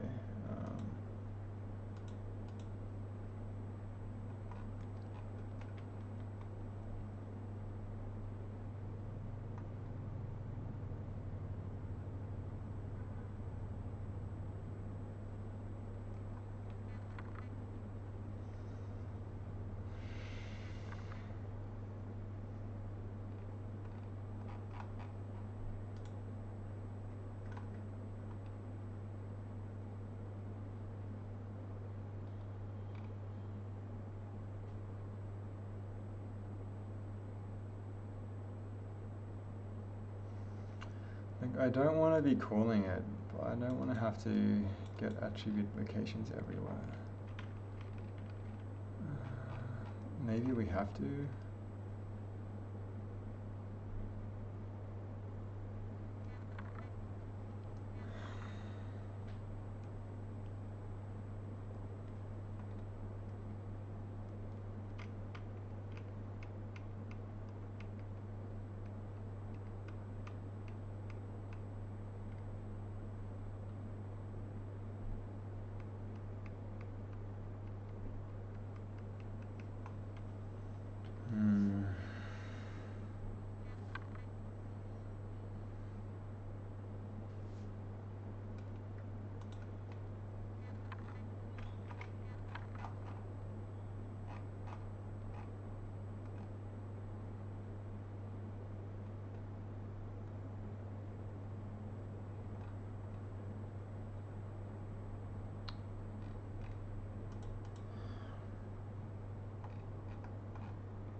Okay, let's see.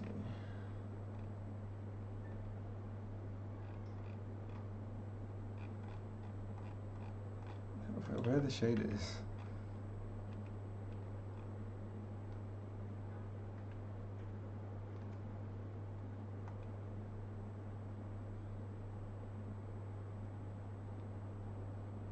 Oh, they're passing them in as uniforms?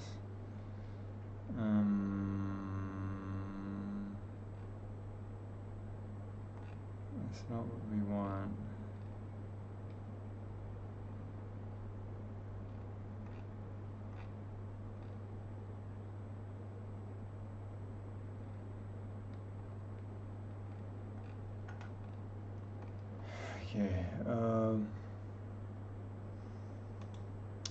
this tutorial will have it.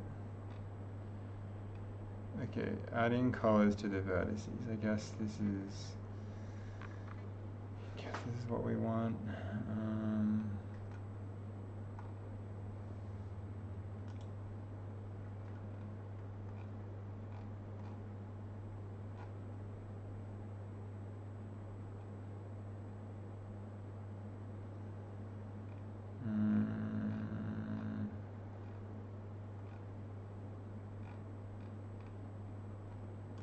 Yeah, this is the example we must have used last year.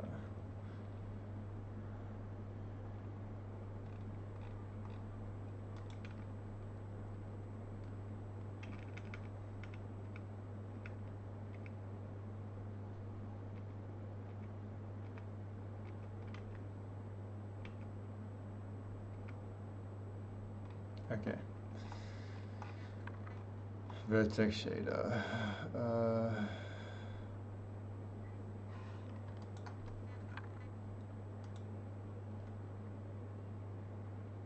Oh, there is a specification for this. Okay.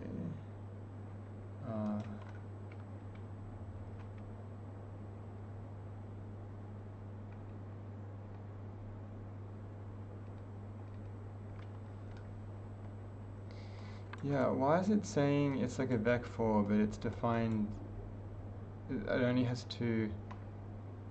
Okay, they do say this. It's worth noting we're using a vec4 attribute, which doesn't actually use a 4-component vector.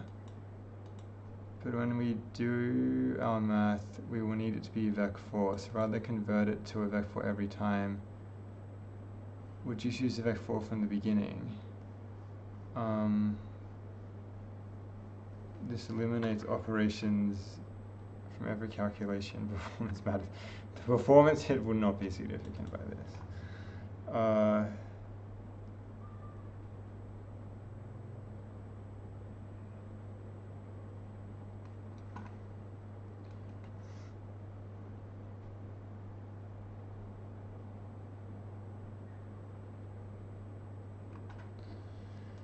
I need the specification. Okay. Now I've got the specification. Oh, it's 200 pages. But this will tell us how it should work. Okay, so here we want to check out layout. Can we even do a layout? We can, maybe?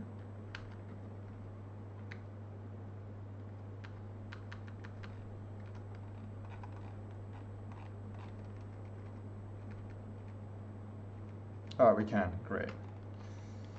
Okay.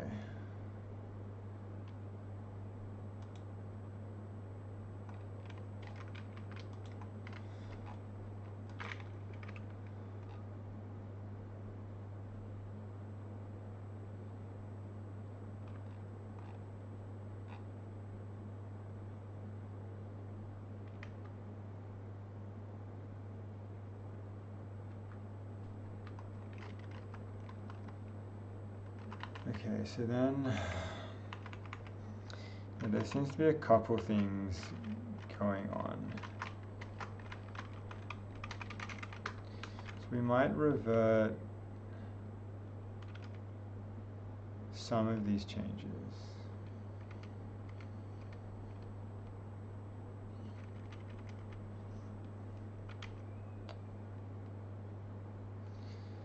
So I wonder if it has something to do with just enabling the second vertex attribute array. So we can try disabling this. And then in the vertex shader,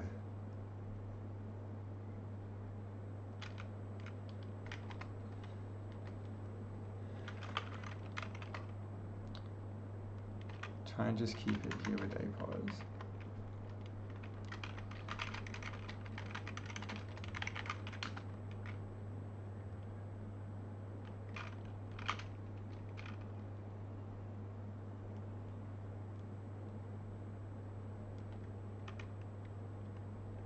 What?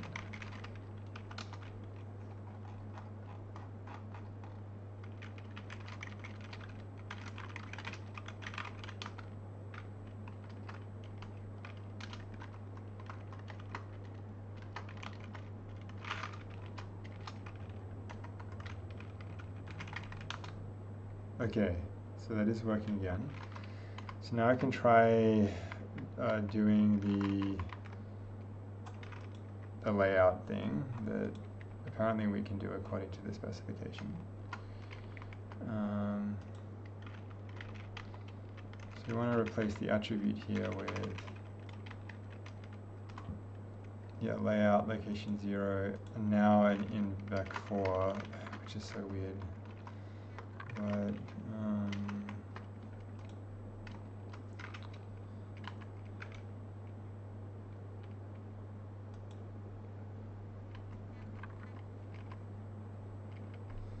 is there some examples in this?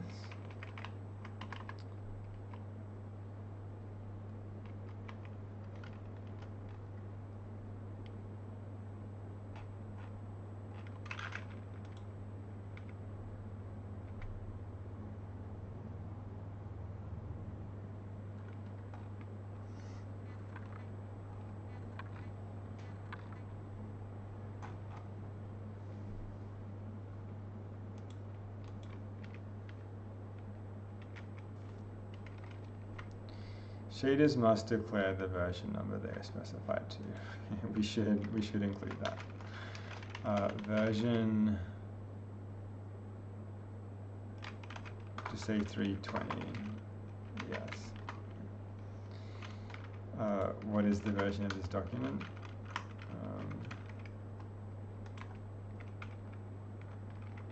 It is 320. Okay.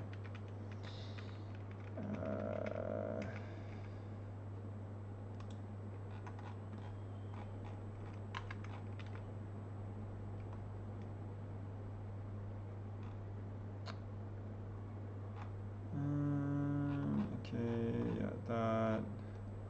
Not doing any preprocessor stuff.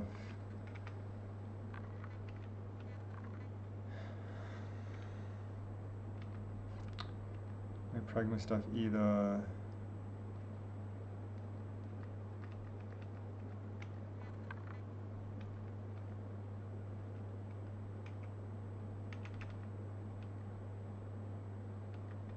Oh, these are all the types. Okay.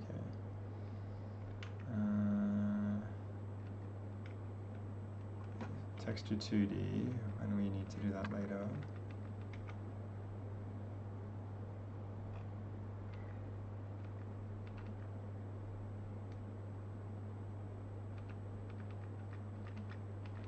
Okay, we'll give this a go.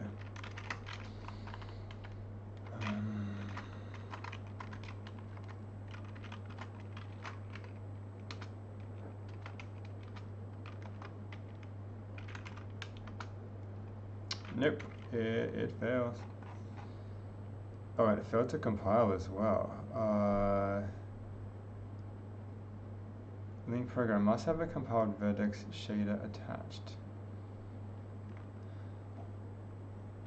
Okay, so why exactly did this fail?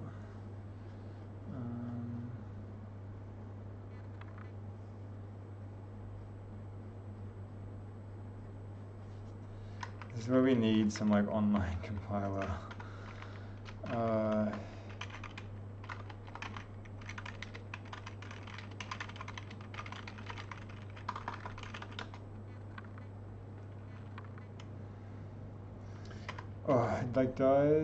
I wonder if if CodeLife is able to do WebGL, this would be huge.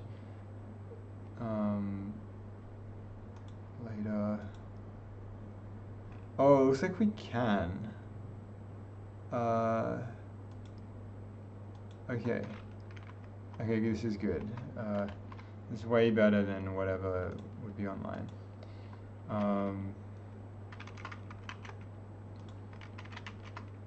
Okay, took us a while to get here, but now we can do it. Okay, thank goodness.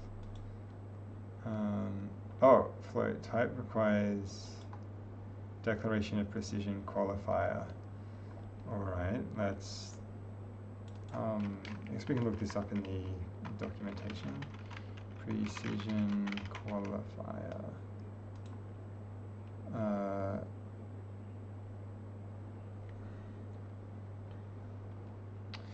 Any floating point integer or opaque type declaration must have the type preceded by one of these. Oh, this is good documentation. Okay.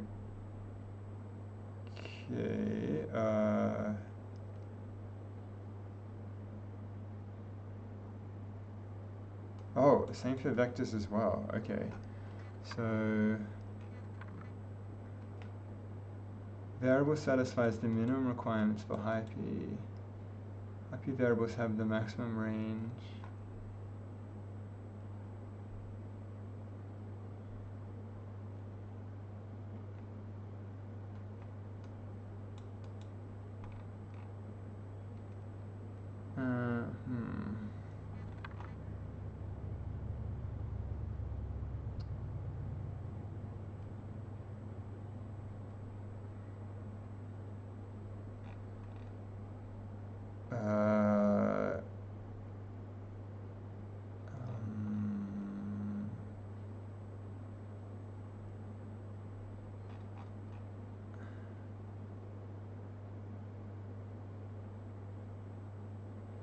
I guess we want low P, I think.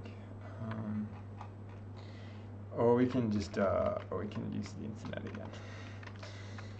So let's do, okay, let's just like clear everything here. WebGL high P versus low P.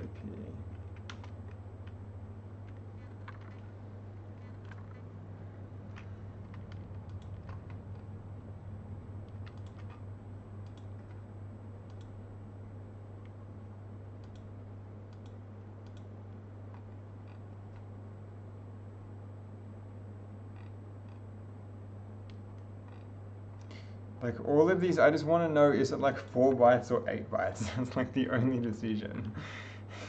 Odin solves this problem, Zig solves this problem. The types by definition tell you. It's like 4 bits or 8 bits.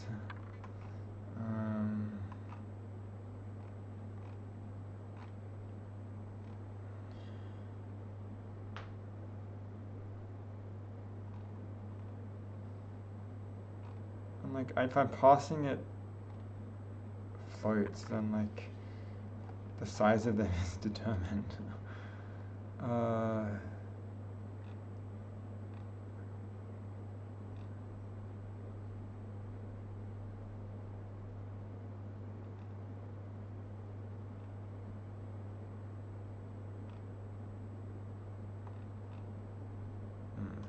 Okay. This does have a tangible difference.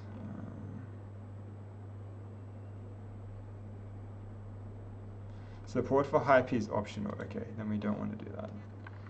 So we'll just use like low P for now.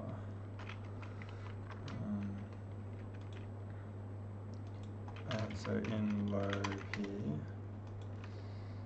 And then, oh, this is, it's, I don't know why it took me so long to realize that CodeLive can also compile WebGL stuff. This is, our problems are solved, basically. GL position, undeclared identifier. Okay.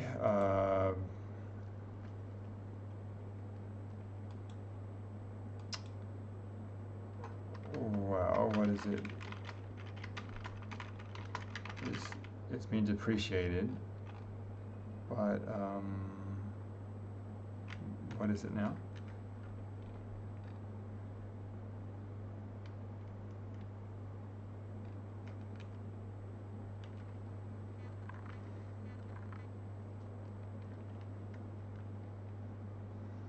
The variable GL position is, okay, so it looks like we still can use it. It's just we need to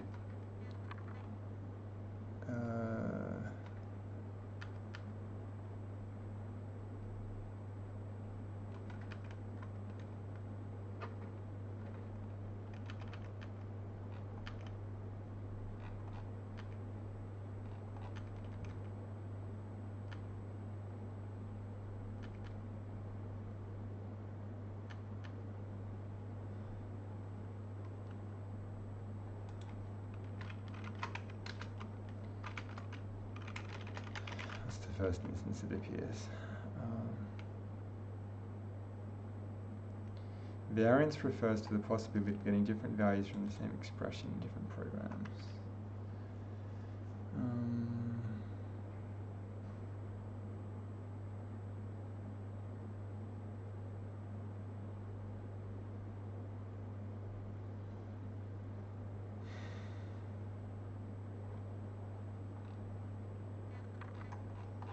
Okay, so we don't want that.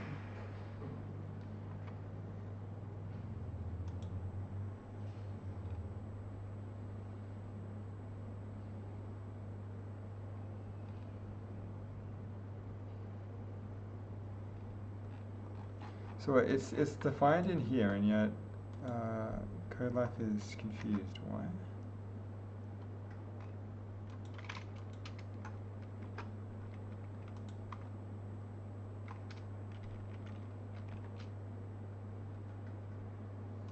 Oh, it's because we're doing OpenGL S2 instead of 3. Okay.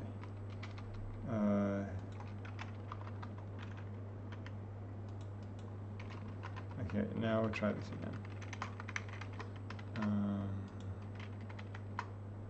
Oh, I also want this to be in the geometry shader anyway. Okay, right. Okay, that makes sense. Hang on, so was it just failing because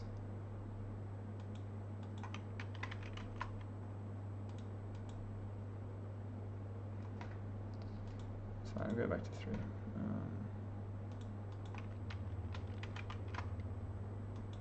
Okay, so this one isn't actually required to be high. The stage, fragment shader.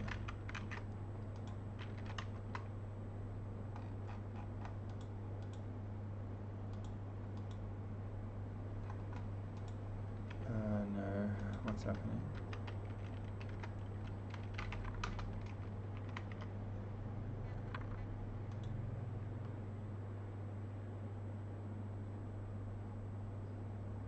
Yeah, 3.20. This is what we want.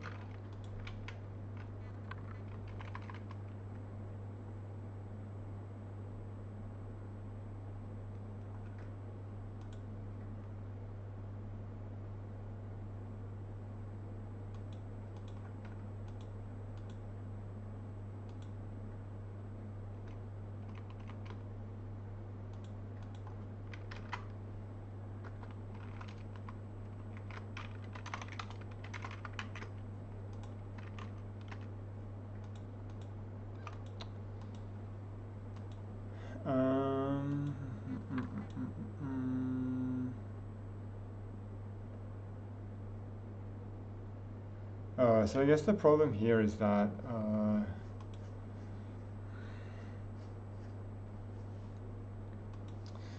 we can't really test it out in here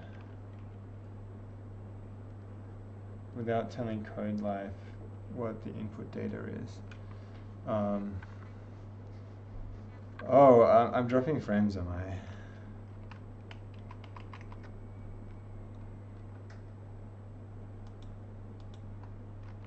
Why?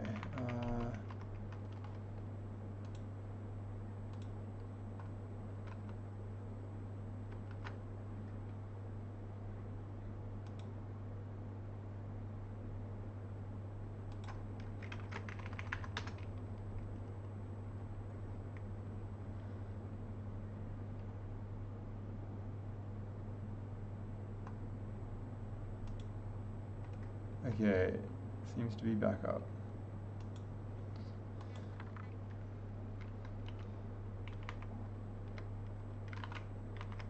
Like I wonder if CodeLife is running, the frames get dropped whenever CodeLife is running. At least it seems to be the case. Yeah, it like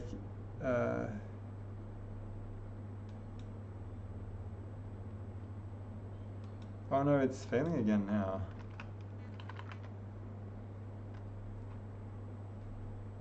Yeah, oops.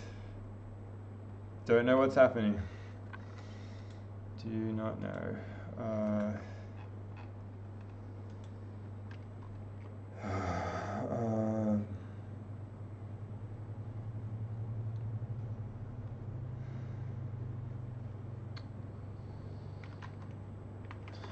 Okay, how do we figure out how to get these vertex shaders in here?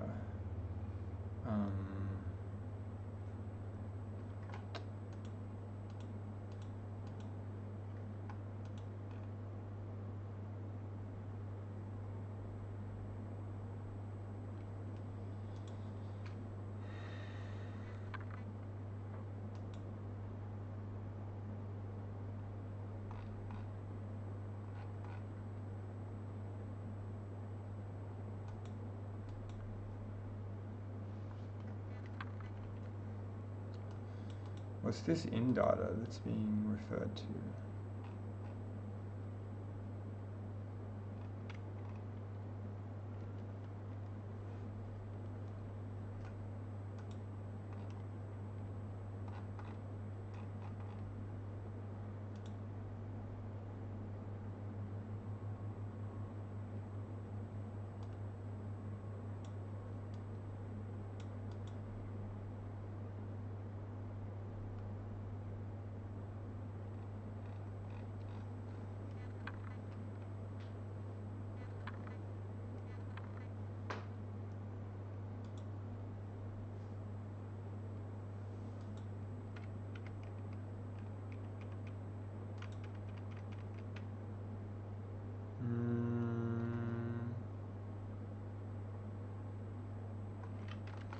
What are the frames like?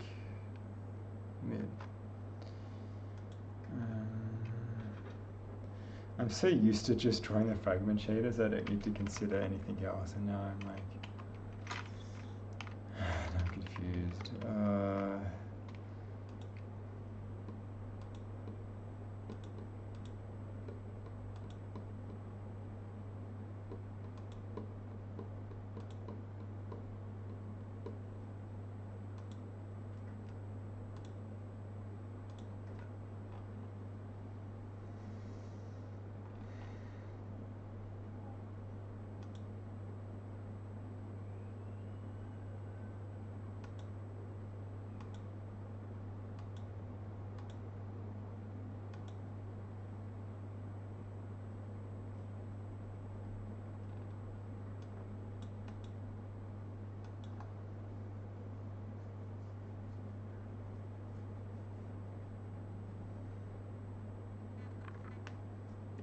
No, it wasn't this, I think.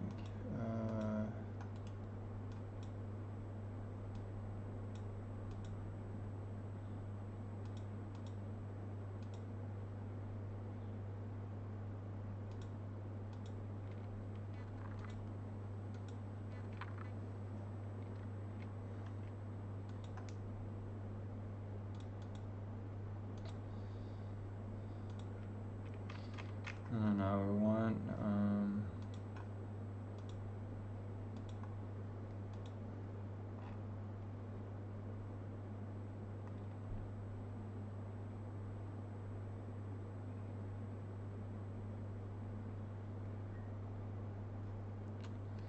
I feel like we're almost going down some rabbit hole here. So what's the goal? The goal is just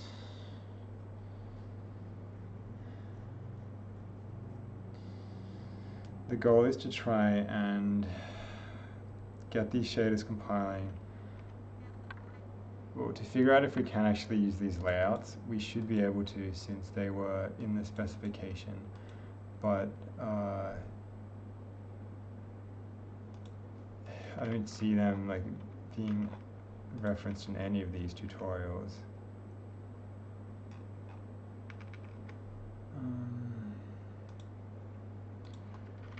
WebGL2 fundamentals. Maybe we can search this site.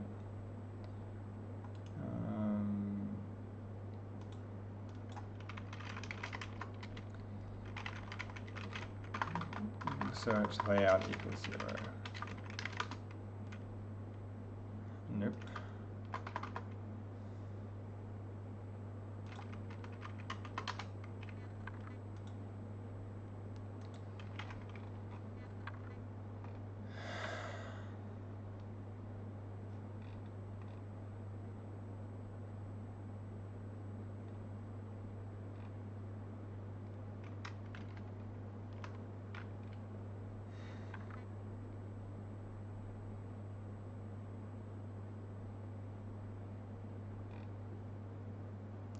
here. Okay.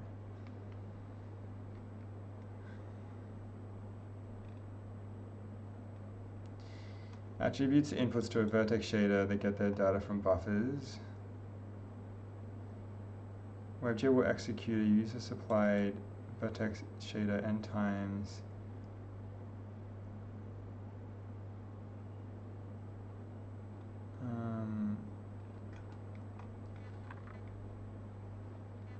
Okay.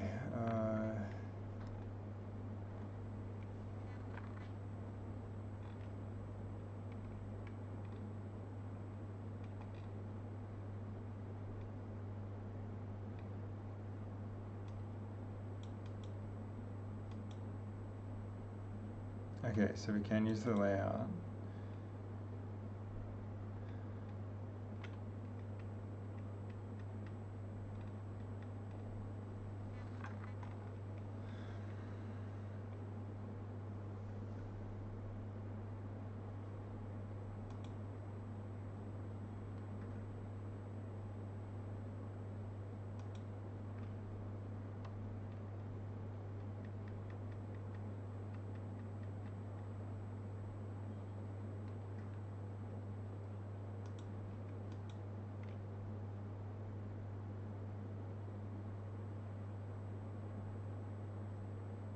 It feels like using this is far more dry, but okay.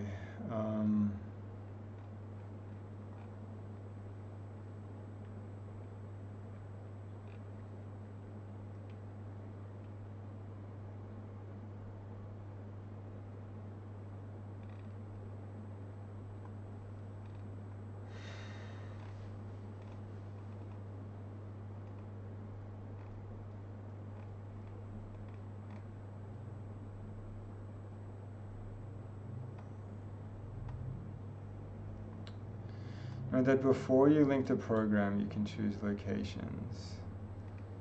Oh, but we did link, we're doing linking afterwards.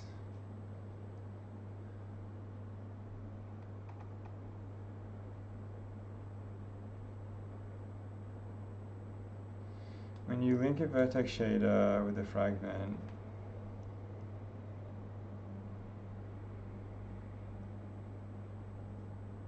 WebGL decides on their own index location for each. Oh, okay, damn. Okay. So yeah, so we need to have this in there. You have no idea which one they're going to pick. It's up to. Okay. Hence, this is why this get attribute location is used. But yeah, we don't want to do that. We want to just decide it ourselves. So you can choose the location by calling find attribute location.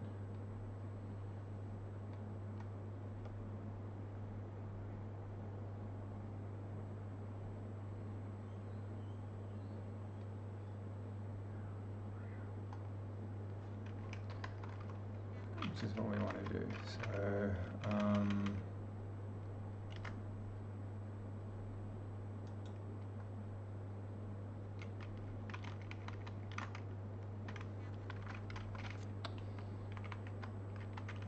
okay, but again, why is this failing to compile?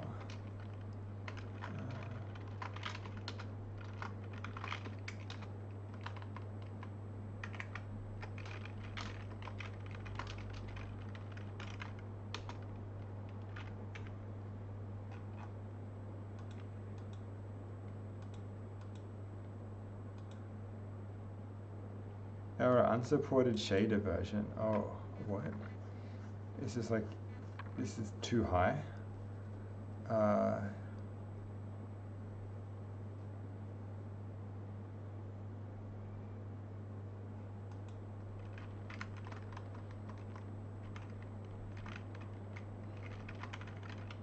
If we do 300 ES.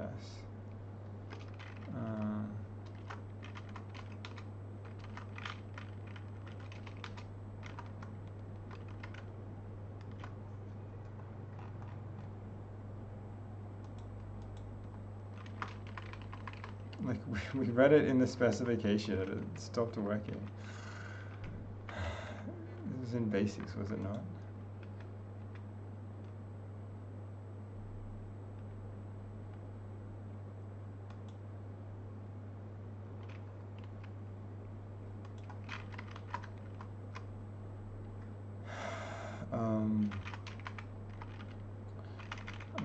I guess we can just check like Firefox supported shader ES versions. Like, never had to look any of this up before.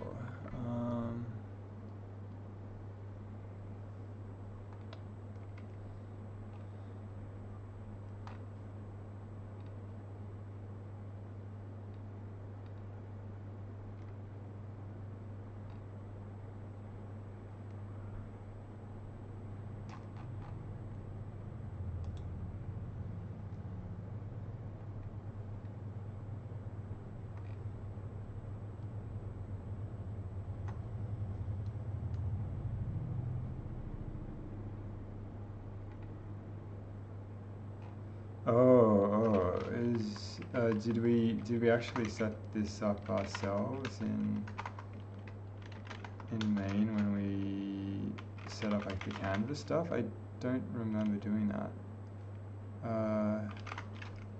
Maybe we have to set it up here.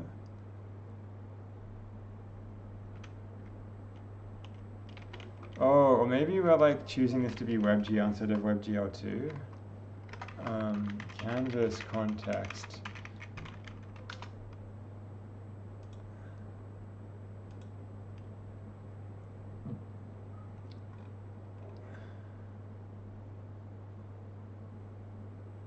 Oh, OpenES 2.0, not 3.0.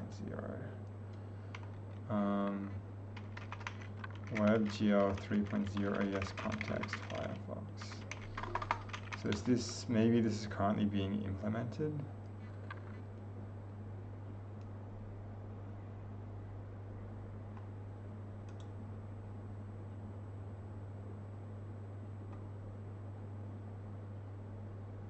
If you require WebGL 2.0 context, see this. Okay. I mean, and it totally makes sense that like WebGL 2 provides OpenES 3 and WebGL provides 2. You know, lest it be the case that the numbers are the same for both of them. Okay, so we actually want to change it to WebGL 2 instead. Okay.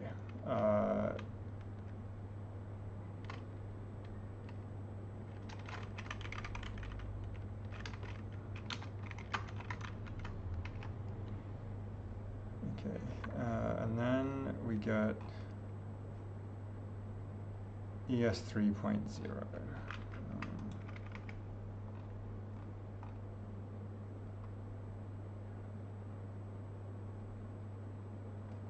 Oh, it's an extension.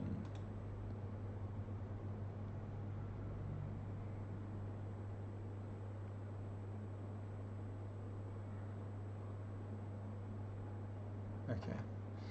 But in either case, if it's ES 3.0, then it should. That at least explains why that explains why it was failing the version.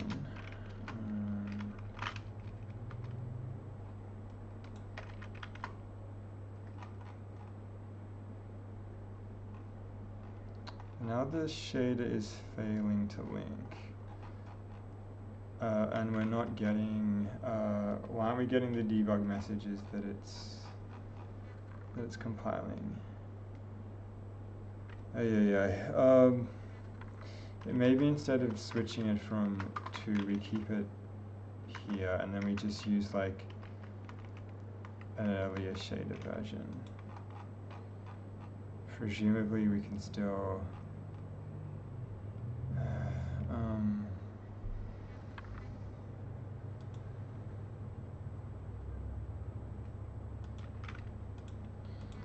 if we do WebGL fundamentals,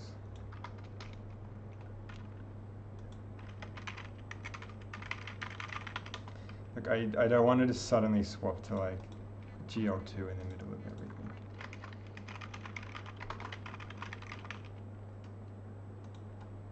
Even though a lot of it's probably the same.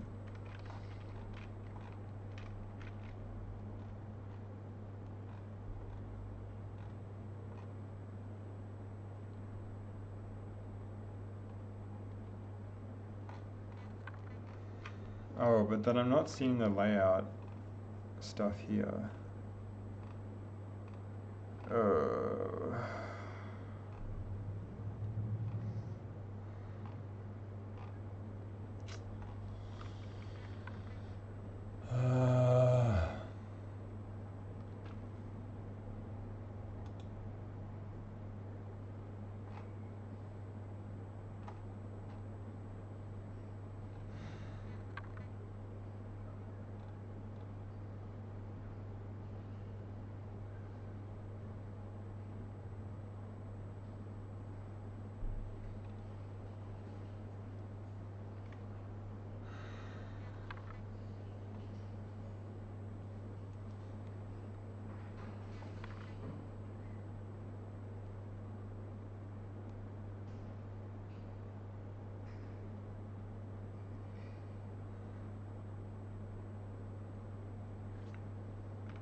Like I do want to tell it which ones are which. I don't have to like call all of this. And then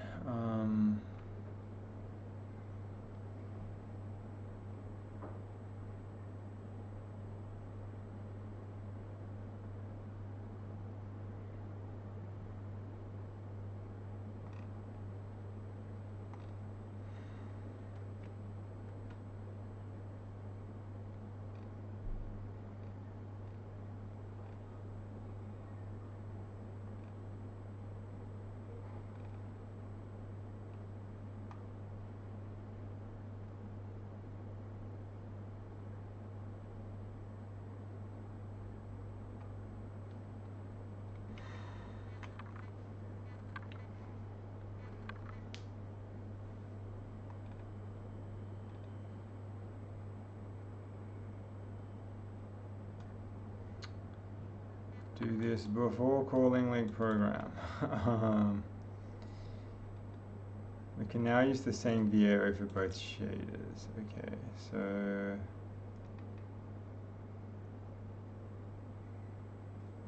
we're gonna have to add this in. But then hopefully this just allows us to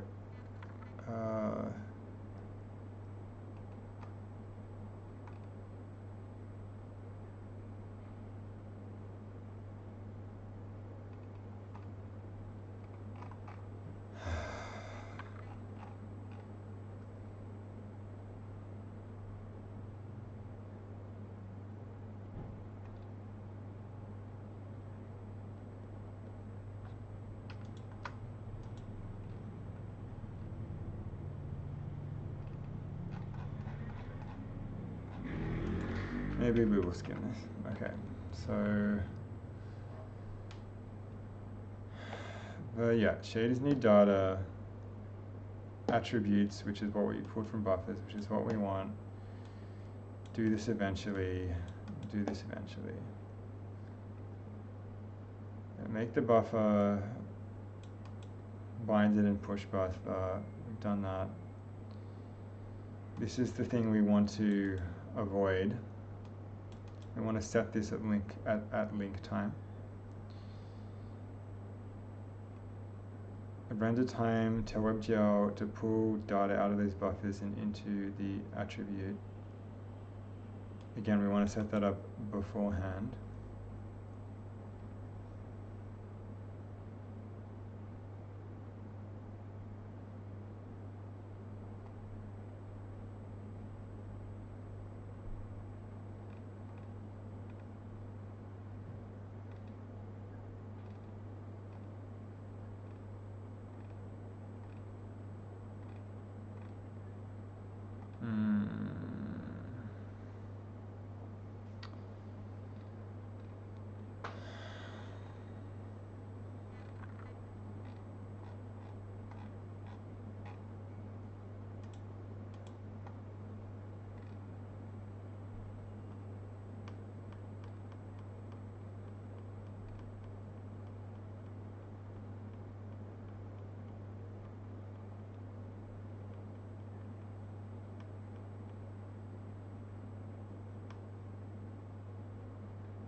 Or that when you call attrib pointer, attrib buffer is also set to whatever the current buffer is.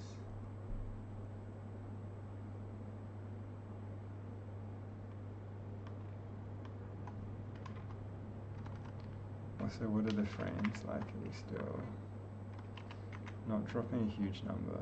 We don't need this anymore.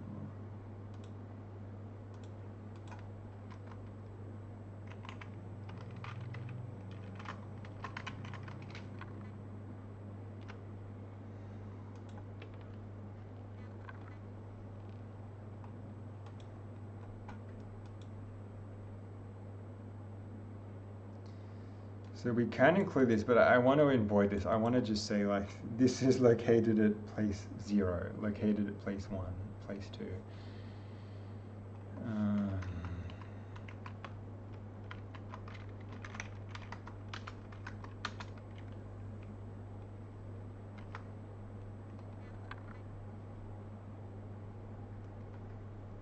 Yeah, we want to manually locations, and then we can avoid all of this.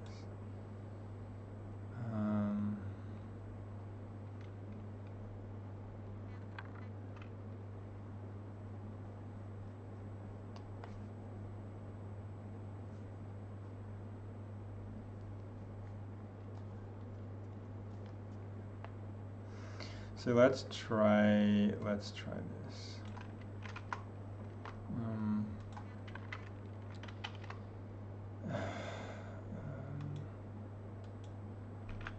Hang on, what's the WebGL context version? Yes, 2.0. So like version declaration.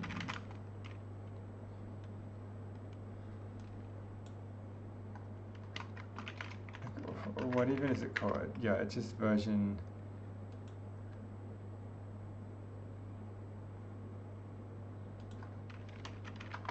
WebGL version declaration numbers.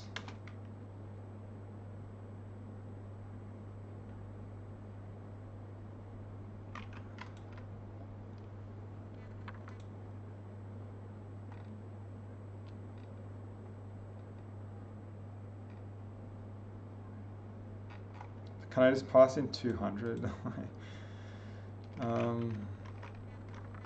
We can just not do it. It's fine as well. Okay, so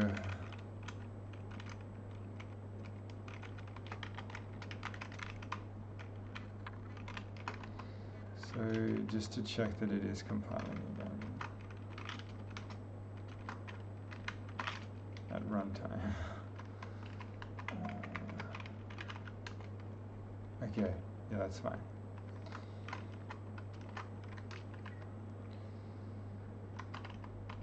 So what we want to do is now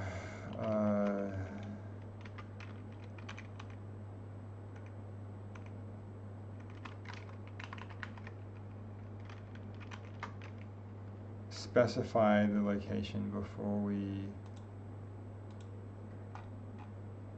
render it. So we want to do this thing.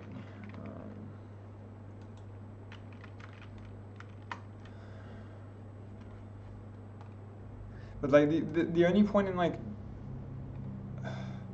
is there any point in doing this?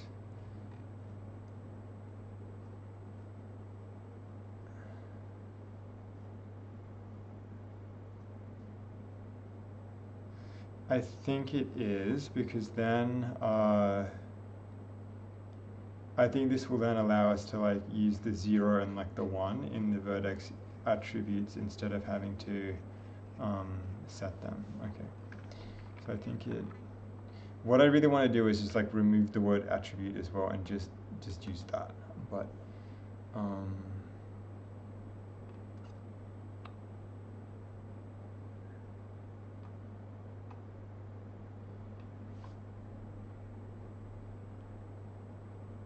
maybe it actually has to be in there. Okay. So, so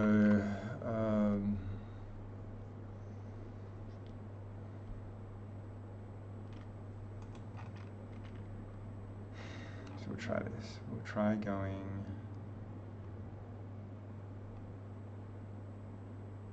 So, yeah, so in their example, they have, yeah, position, tech coord, normal, and they're just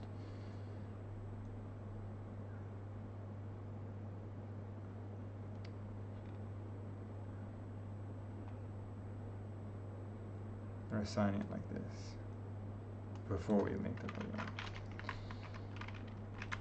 Okay. So before we link it,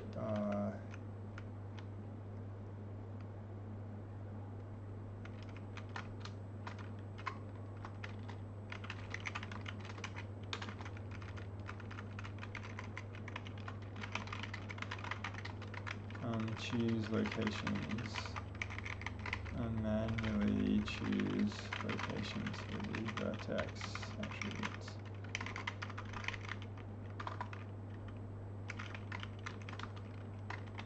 Okay, so now we want to say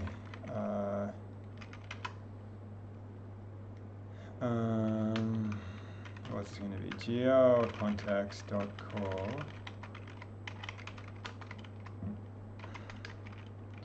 find attrib location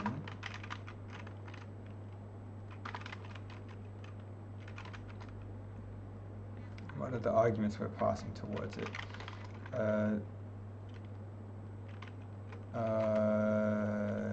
I guess the shader program position 0 and then whatever we're calling the variable, so in this case apos. But we're going to have to send this as a JavaScript constant string.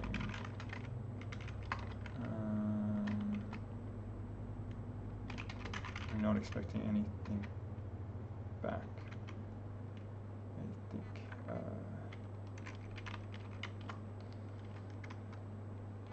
think right, I guess we should look it up. gl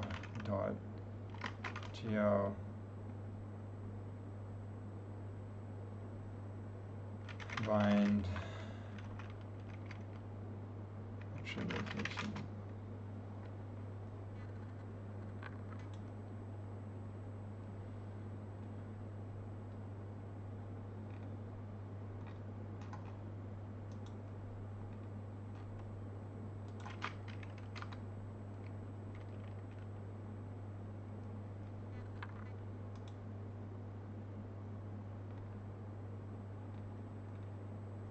Okay, yeah, it's not returning anything.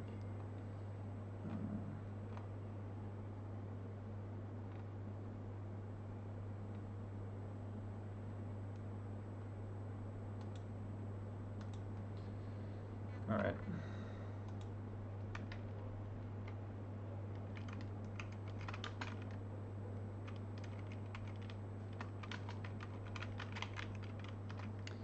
Okay, then this should, okay, let's,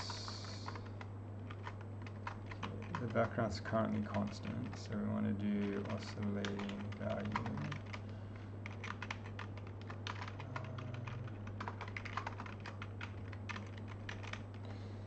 And then try and compile this.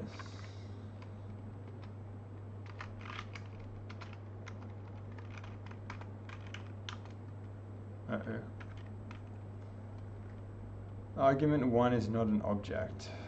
Okay.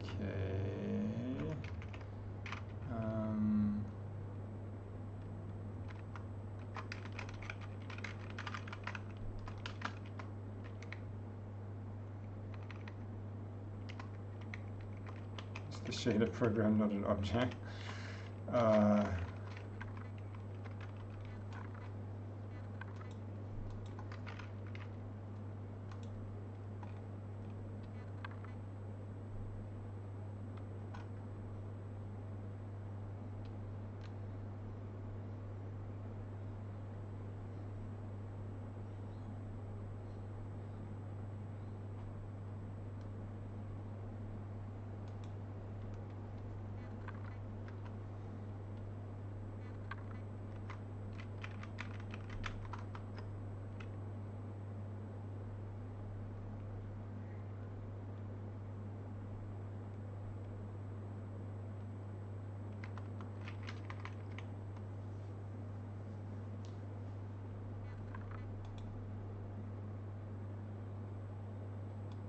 Oh, right, we're actually defining the shader program there.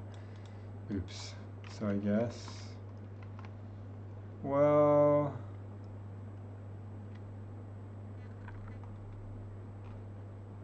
or should we actually be, like, okay, which one, are we attaching this to, like, the vertex shader or the overall, like, program we're making?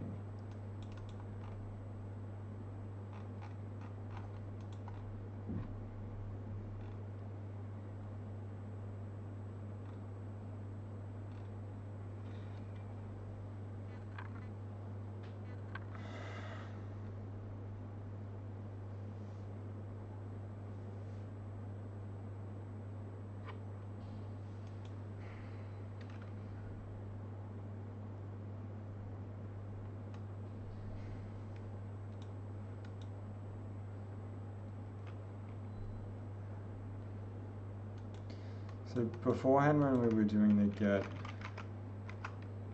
attribute, how did we do it? I guess we can just test it, but it's,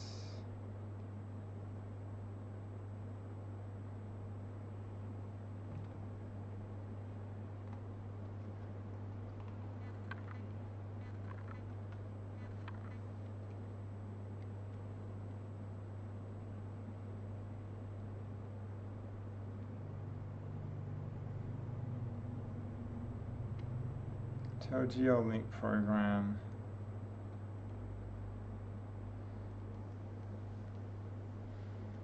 Okay, I feel like it should be,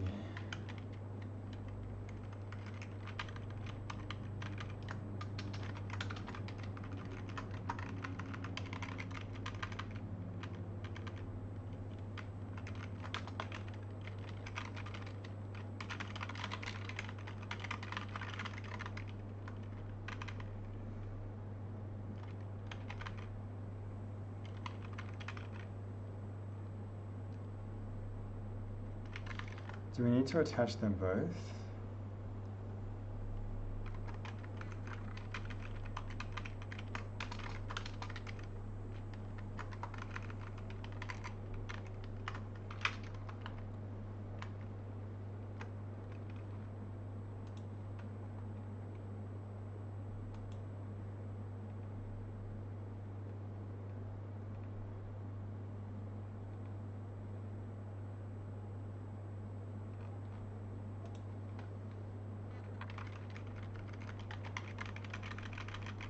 Let's try this.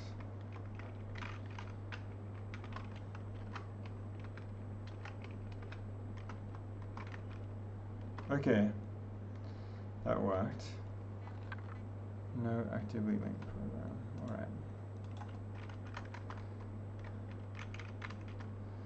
Okay, so that's where we forced it to be 1. 0. If we set this to be like 1, we would expect something, like possibly something weird to happen. Or if it's not rendered at all. So we can test that out. Great. Okay.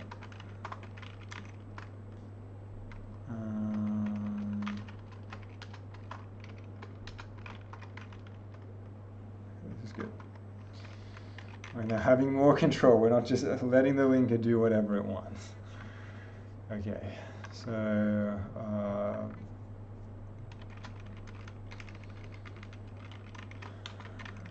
so this is good. So let's also just copy this link in.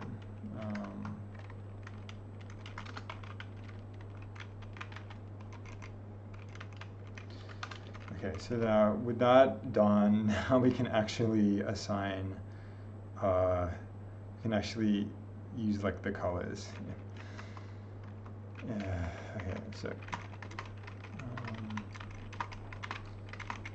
so now in the vertex shader we can also say, have an attribute that is a vec3 for the color. But actually, before we do this, I'm still like annoyed that we're like defining this as a vec4, even though it has like 2 values. Like this is not correct. It should be Again, like, why is GL position a vec4 instead of WebGL GL position?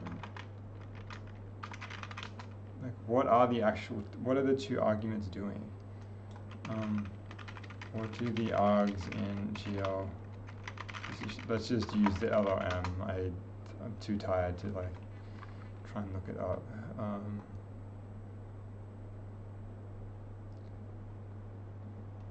Where's the, okay. This is EL3, maybe we can look up the actual version, which is EL2. Oh, come on. Okay.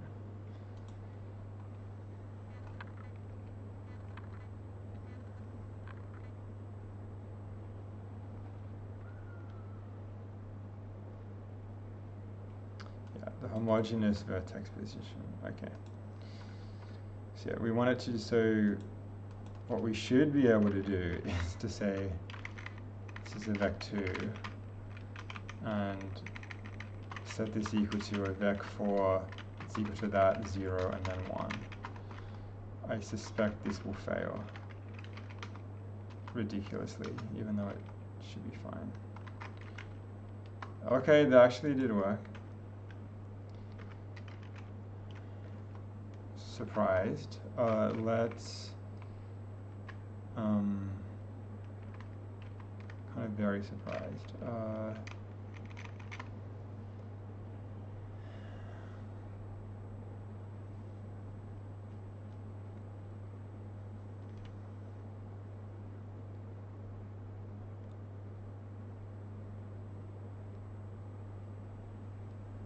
We can try shrinking this. Don't know if this, or would this even compile? We'll see.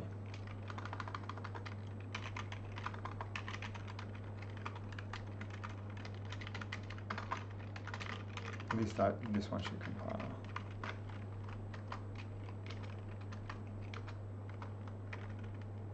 Okay, cool. Finally, okay. We can finally make this a sensible shader. We're not saying like make this, cast this like vec2 to a vec4, but the cast isn't actually adding zeros on the end. It's like adding a 0 in the first position and then a 1 in the other position. Ridiculous. Casting shouldn't work like that. Okay, now I can say this third attribute is an a color, and where's a pos? Bind this to position 1. A color.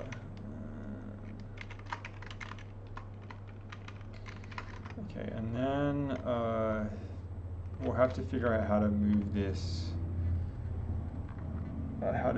On, but presumably we can't just send it to the fragment shader directly.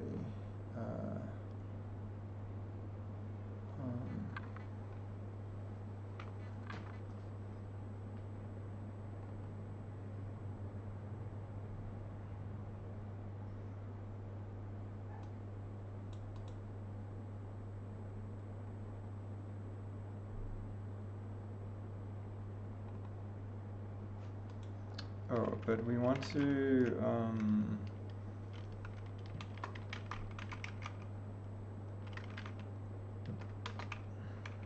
activate this stuff again.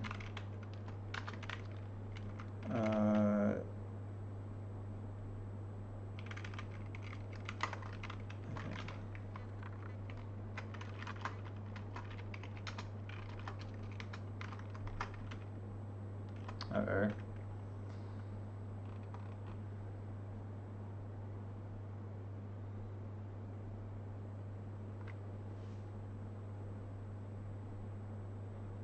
So again, we're getting the same error. Vertex attrib away, array 1 is enabled, but has no buffer bound.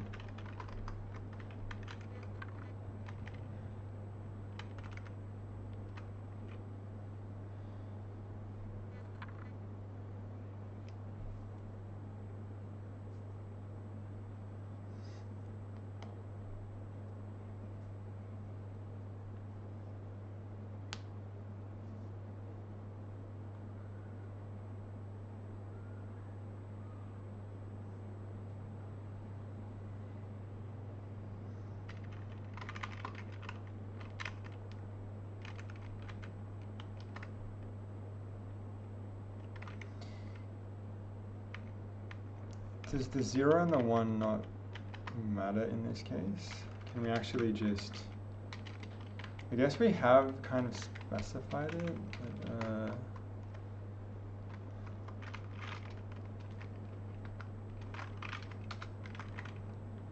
okay.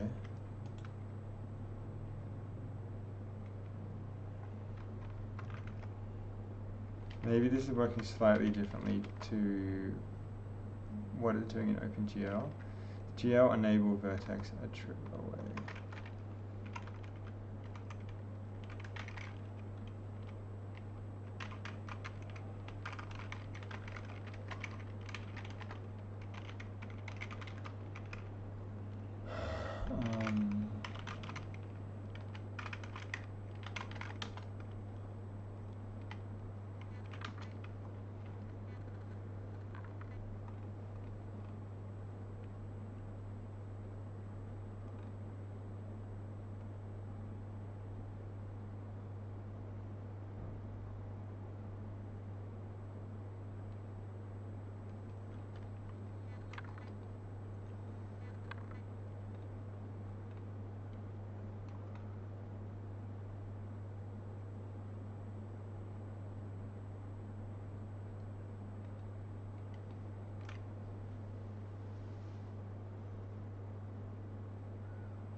Oh, you enable it and then it's specified? No, surely that...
So this is doing the VBO, okay.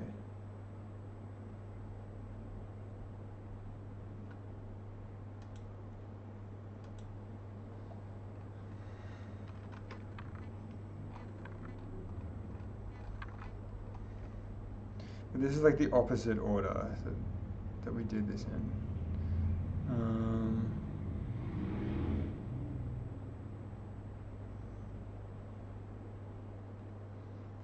They said like enable it and then set it. So then what's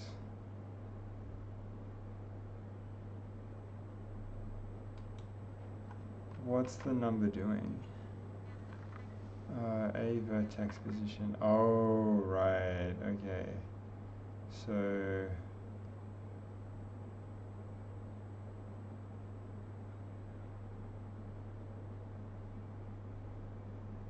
but then it is said here.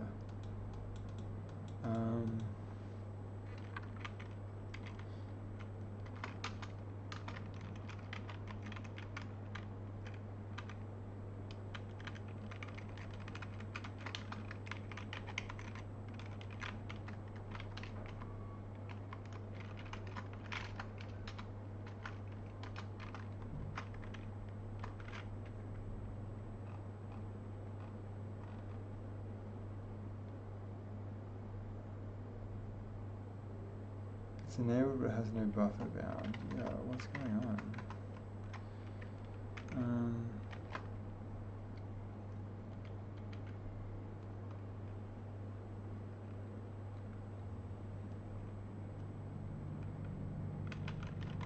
Like the fact that this is vertex attrib array instead of vertex attribute makes me think that but even so, that's what we did in OpenGL.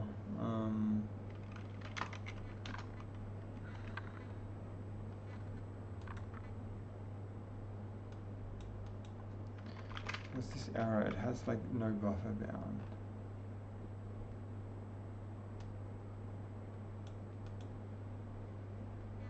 It's enabled but has no buffer bound.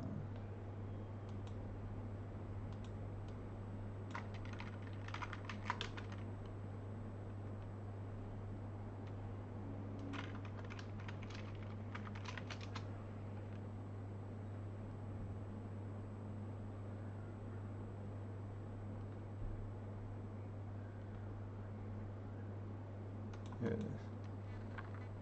Oh, no, this is actual bug.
Skip enabling.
But again, like the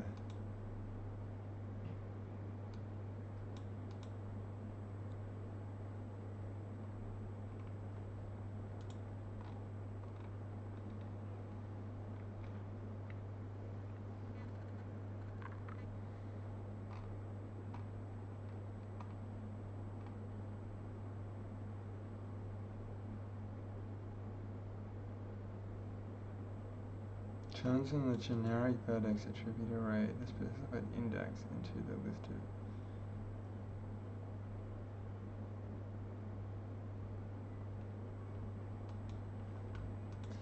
So maybe we just don't call that. Like it did work without that, correct? Yeah.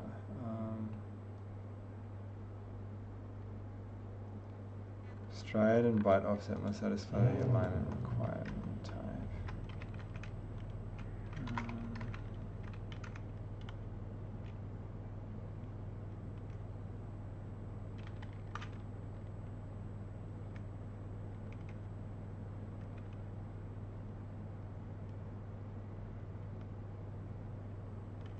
Oh, the two here.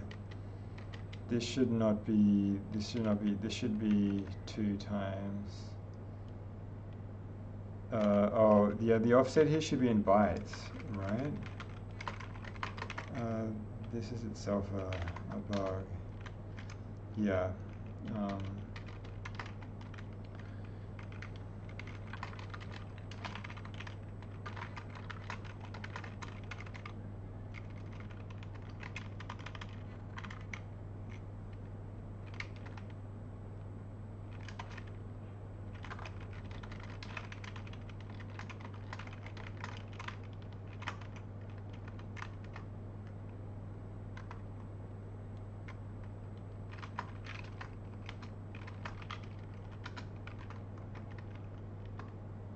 Okay.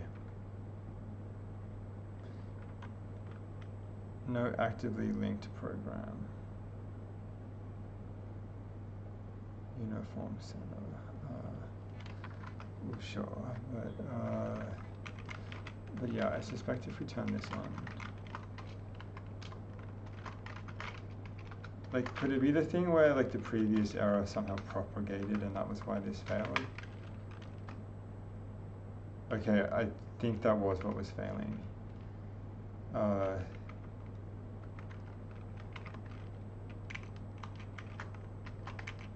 The fact that like the byte alignment was incorrect meant like a different error was being propagated. So this way we can actually enable the vertex attribute array and call that, and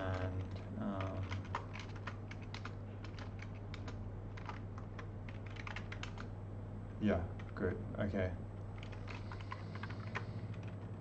Oh man, this is taking so long, but we're getting there.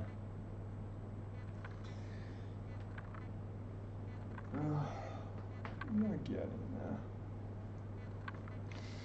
The more we do this, the more like the Zig code, the pseudo Zig JavaScript code is looking. Okay. So now I can go back to the vertex shader finally and start using. We can now use this A color. So we now want to pass the A color to the fragment shader. So how do we do that?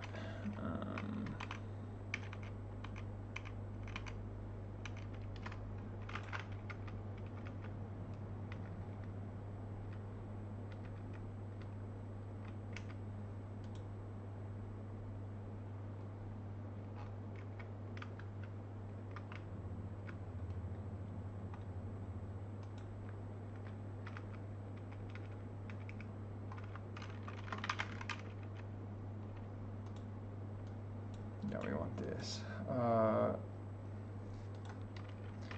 Where's another varying?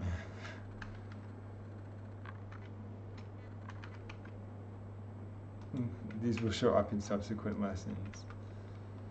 Which ones?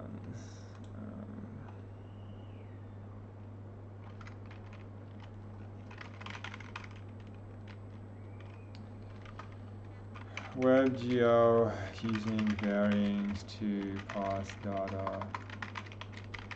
Example.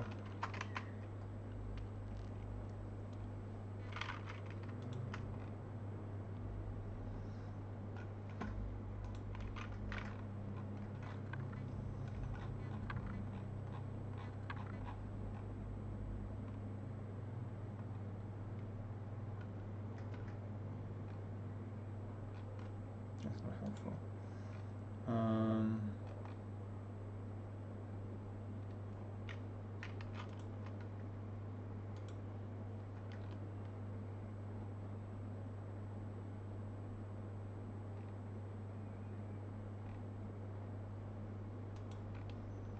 No, documentation is incomplete. Come on.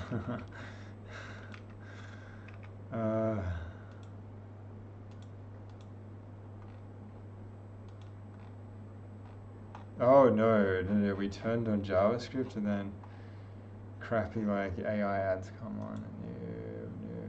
No. Permissions revoked. Even, oh, but then syntax highlighting happened. Ooh. Syntax highlighting versus ads. I have to install ad blocker. We'll go without syntax highlighting for now.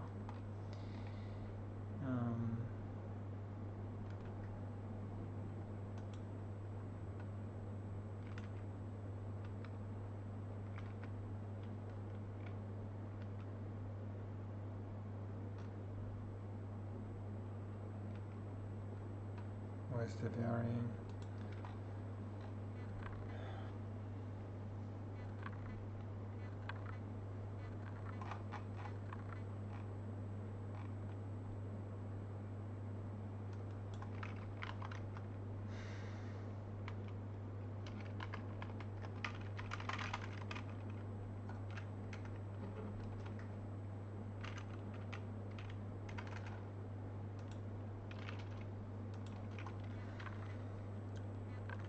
We might use the LLM.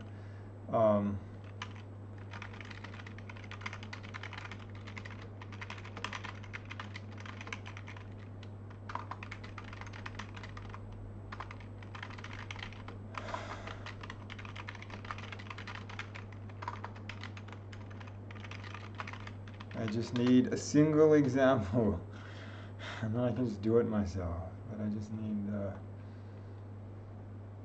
okay.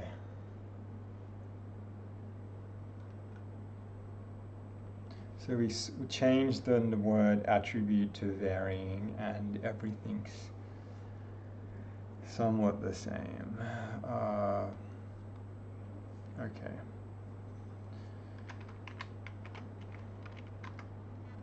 So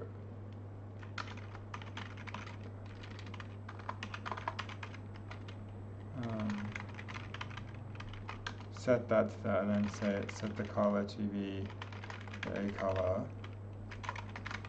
and then for the fragment shader, you want to say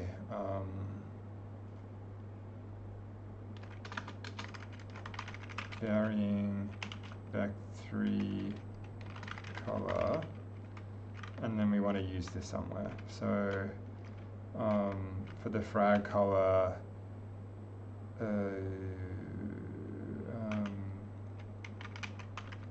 when we're defining color 1 here, let's define this to be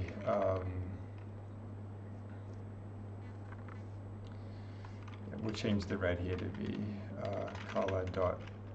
If we're allowed to do color dot R, I guess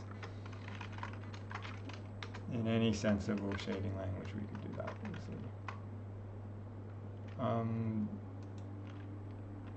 Maybe this is working. Yeah, since it's like cyan in the background, maybe.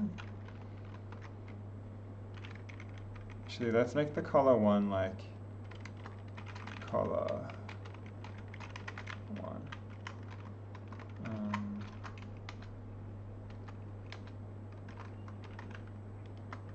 Okay, we've got our rainbow triangle, basically. Probably there's like a complicated shader going on top of it, but it's there. We did it. We did it. Only took us 3 hours and 20 minutes. Okay.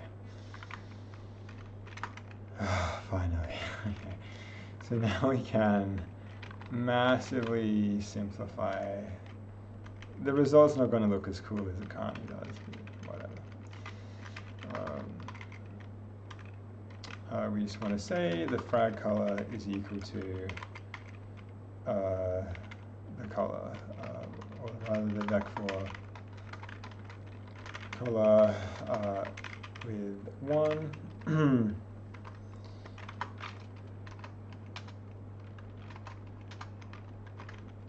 Ta-da, our rainbow triangle. Oh my goodness, why did it take so long? Okay, so let's immediately save this.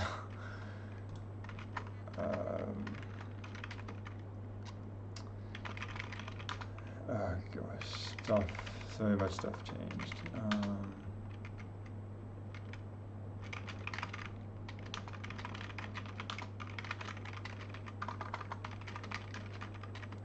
Got rainbow, triangle, rendering. Okay, thank goodness. So let's now modify this so that the background isn't flashing, but rather the triangle itself is rotating over time. Alright, so to do this, we can, we're already passing in this uniform.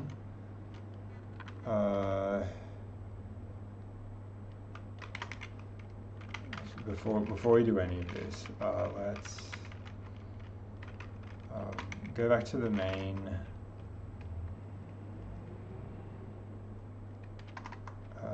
rainbow triangle and stop the background from blinking. We have this oscillating value, and I think the only place that we call it is there. So we'll instead make like the clear background color some kind of gray. Let's make it like 0.2, 0.2. And then we can get on with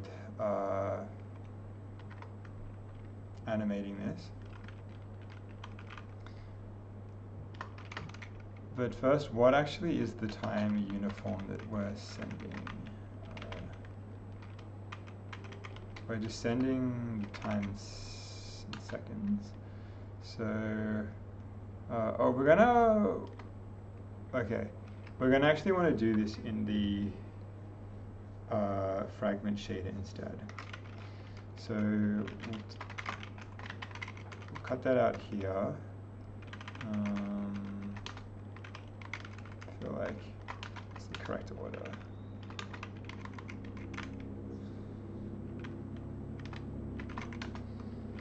So in the vertex shader, that's where we want to get our pass our time float in, and well, we're going to have to define some things. In main, we may as well, we can just define a like a 2x2 matrix. What's going to be the syntax for this?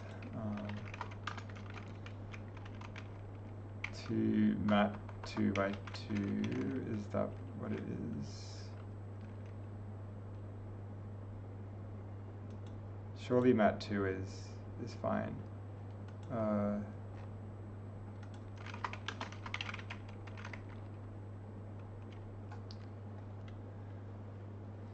Okay, yeah, mat 2. Well, we don't want to initialize this with just the diagonals. We want to initialize this with all of the values at once.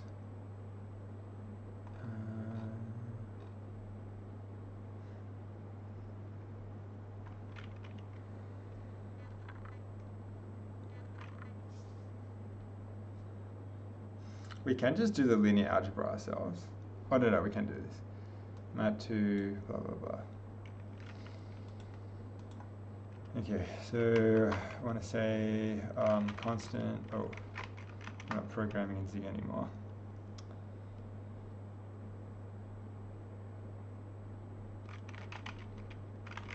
Mat 2 rotation needs to equal to mat 2.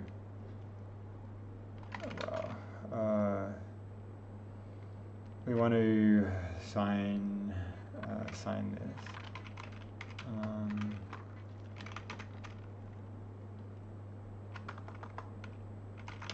Cosine time. Oh, are we going column wise or row rise? Luckily, the documentation tells us. So it's cosine, well, it's not luckily, someone carefully decided to put that in the documentation.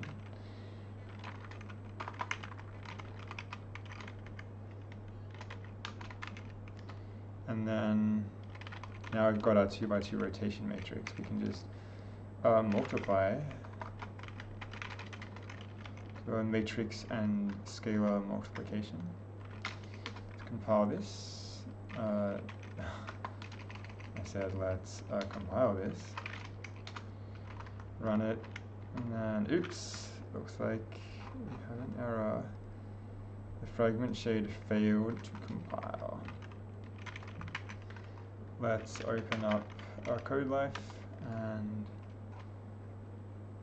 get this working.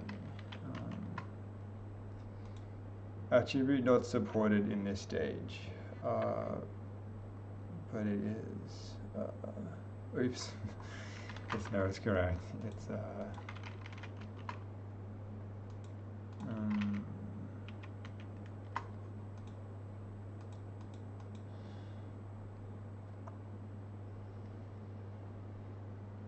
let's try again.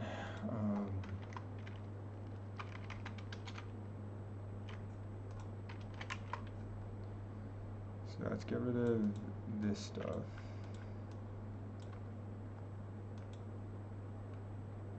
Float requires declaration of default precision qualifier. I reckon that was what is failing it.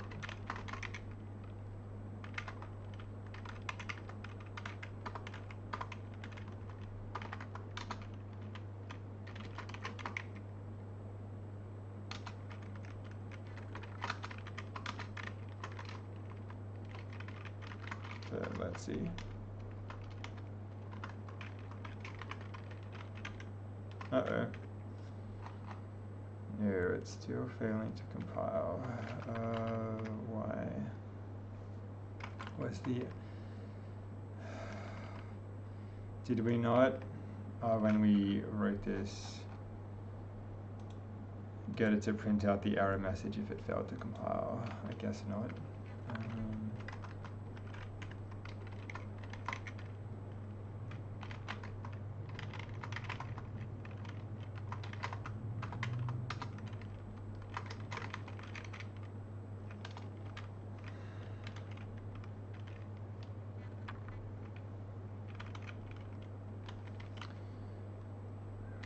Okay, so we are, at least, yeah, we saw this. We then want to print out the error message.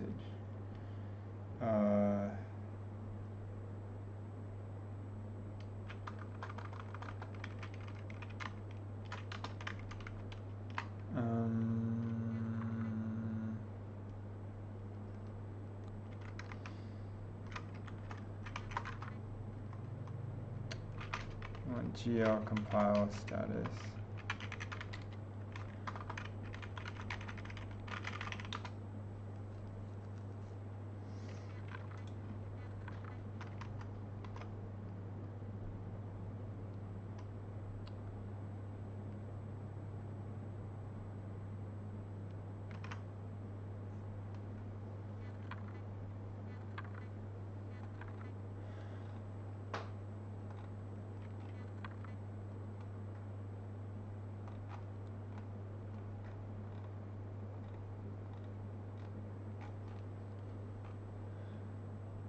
Like, how do I get like the string, the error string?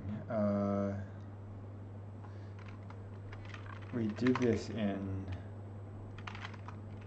a sliding puzzle, so we can just look at the corresponding thing.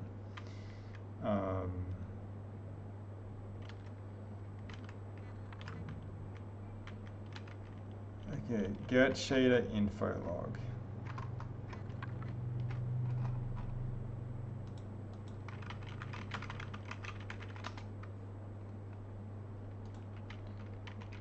Mozilla get shader info log.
So then here we want to, okay, we want to say constant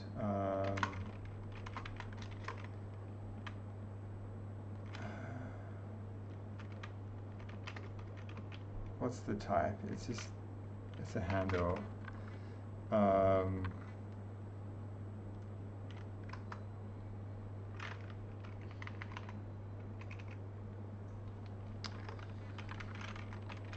Info log zgb.handle is equal to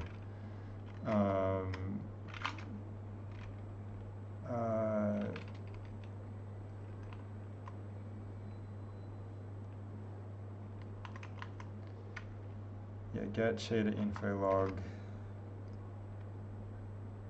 with the type.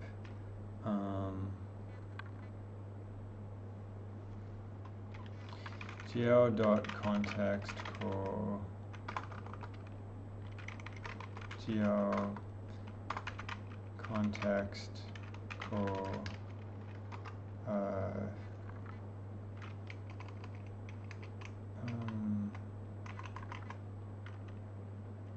get shader info log,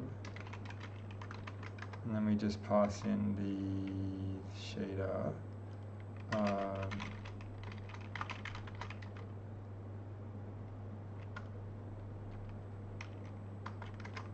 Does it have a return type? Oh, wait, well, I mean by definition it's a jb.handle. And then we just want to do log string. Wow.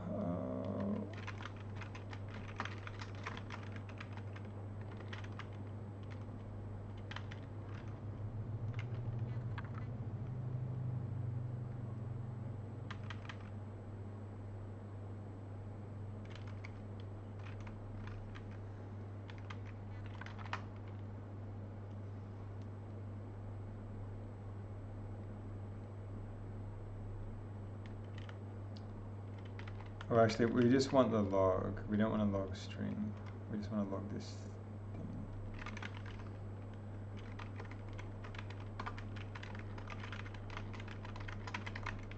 Okay.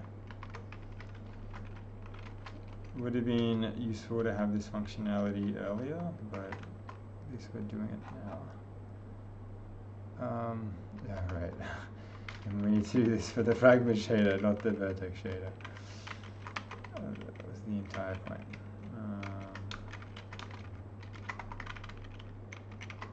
Let's just be careful that we're not getting the copy pasta here. And shader.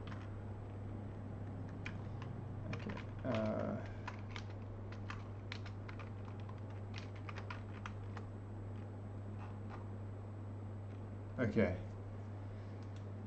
What? Okay, so now actually seeing the error, which is good, but no precision specified for float, 0, 0. Did we not? Oh, what?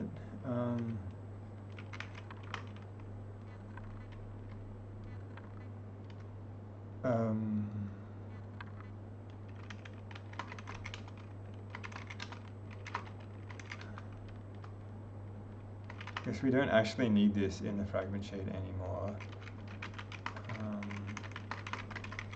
We do need this in the vertex shader. Or do we?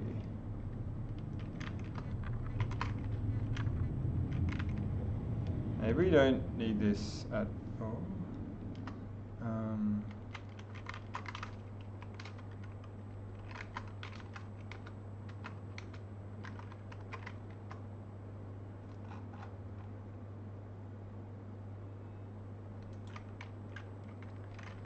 Let's just clear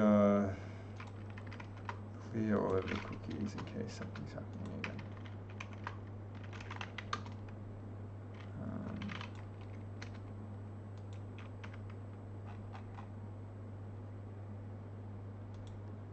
Yeah, why is the fragment shader failing here?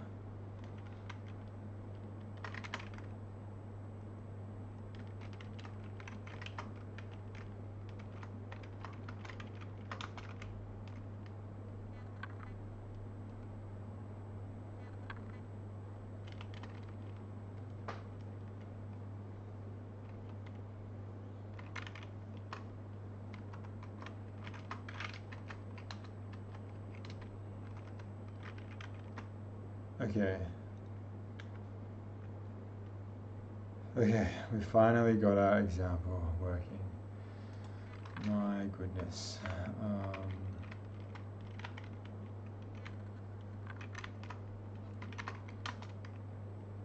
Okay.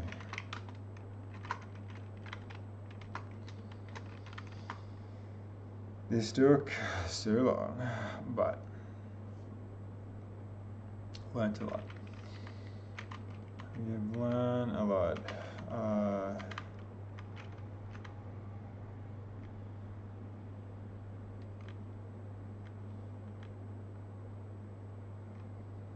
Yeah, I feel like I'm hungry. I want to eat something. I think last time, I mean today I planned to like move this to the like WASM examples and then clean up that whole WASM examples project and then begin to deport stuff.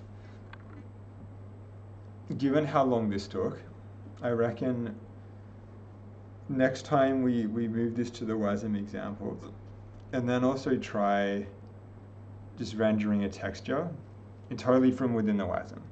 Like we can use our own custom image decoder for the QI image files, embed that inside the WASM. So then we just have like a QI file that's in the WASM, the code runs, it unpacks that, renders it to the screen. And then once that's done, basically should be able to port our game. And so then we have both of the two different types of things going on. There may be another complication, which is that this is currently only using one shader, and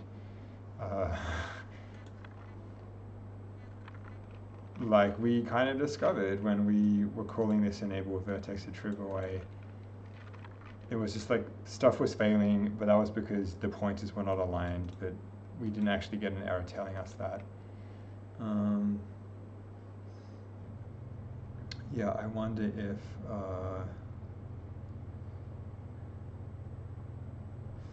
it's worth also doing something else where we test like multiple,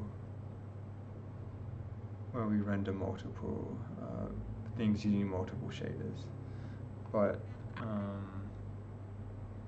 that should come out in any given point. So. Okay, so what to do? Yeah, let's just save this and next time we will continue with stuff.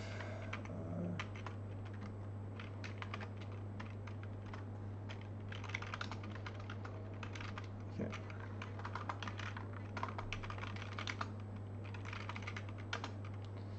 See, I changed all of these shaders.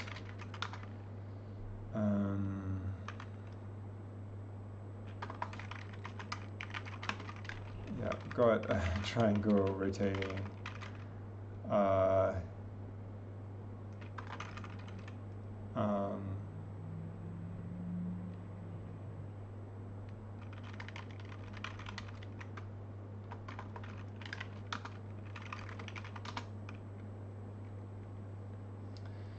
Get that to the website, and then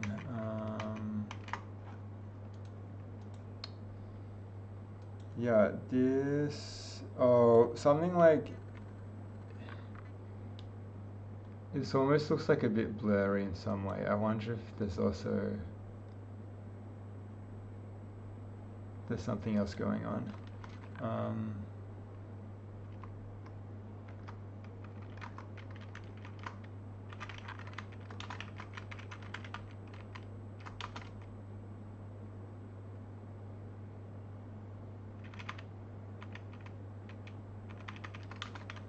So when we're passing in the time seconds here, if we instead make this 0, seed build, rainbow, triangle,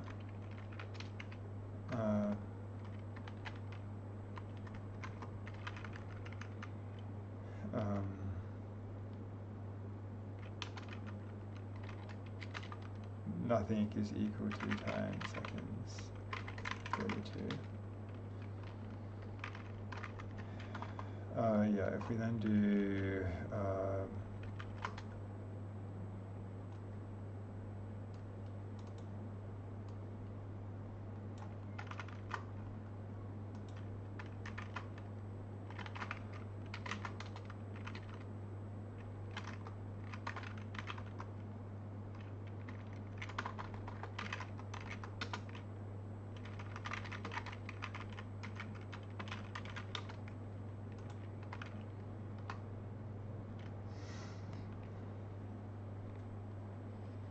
there's like something that seems like slightly blurry with some of the edges here. It kind of looks, it doesn't look good. I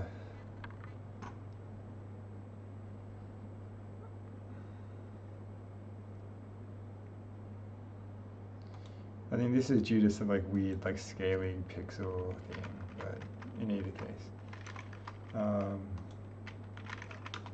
Something to solve later down the line. Here, let's check out this. Okay. Let's see, all of this is on GitHub, good.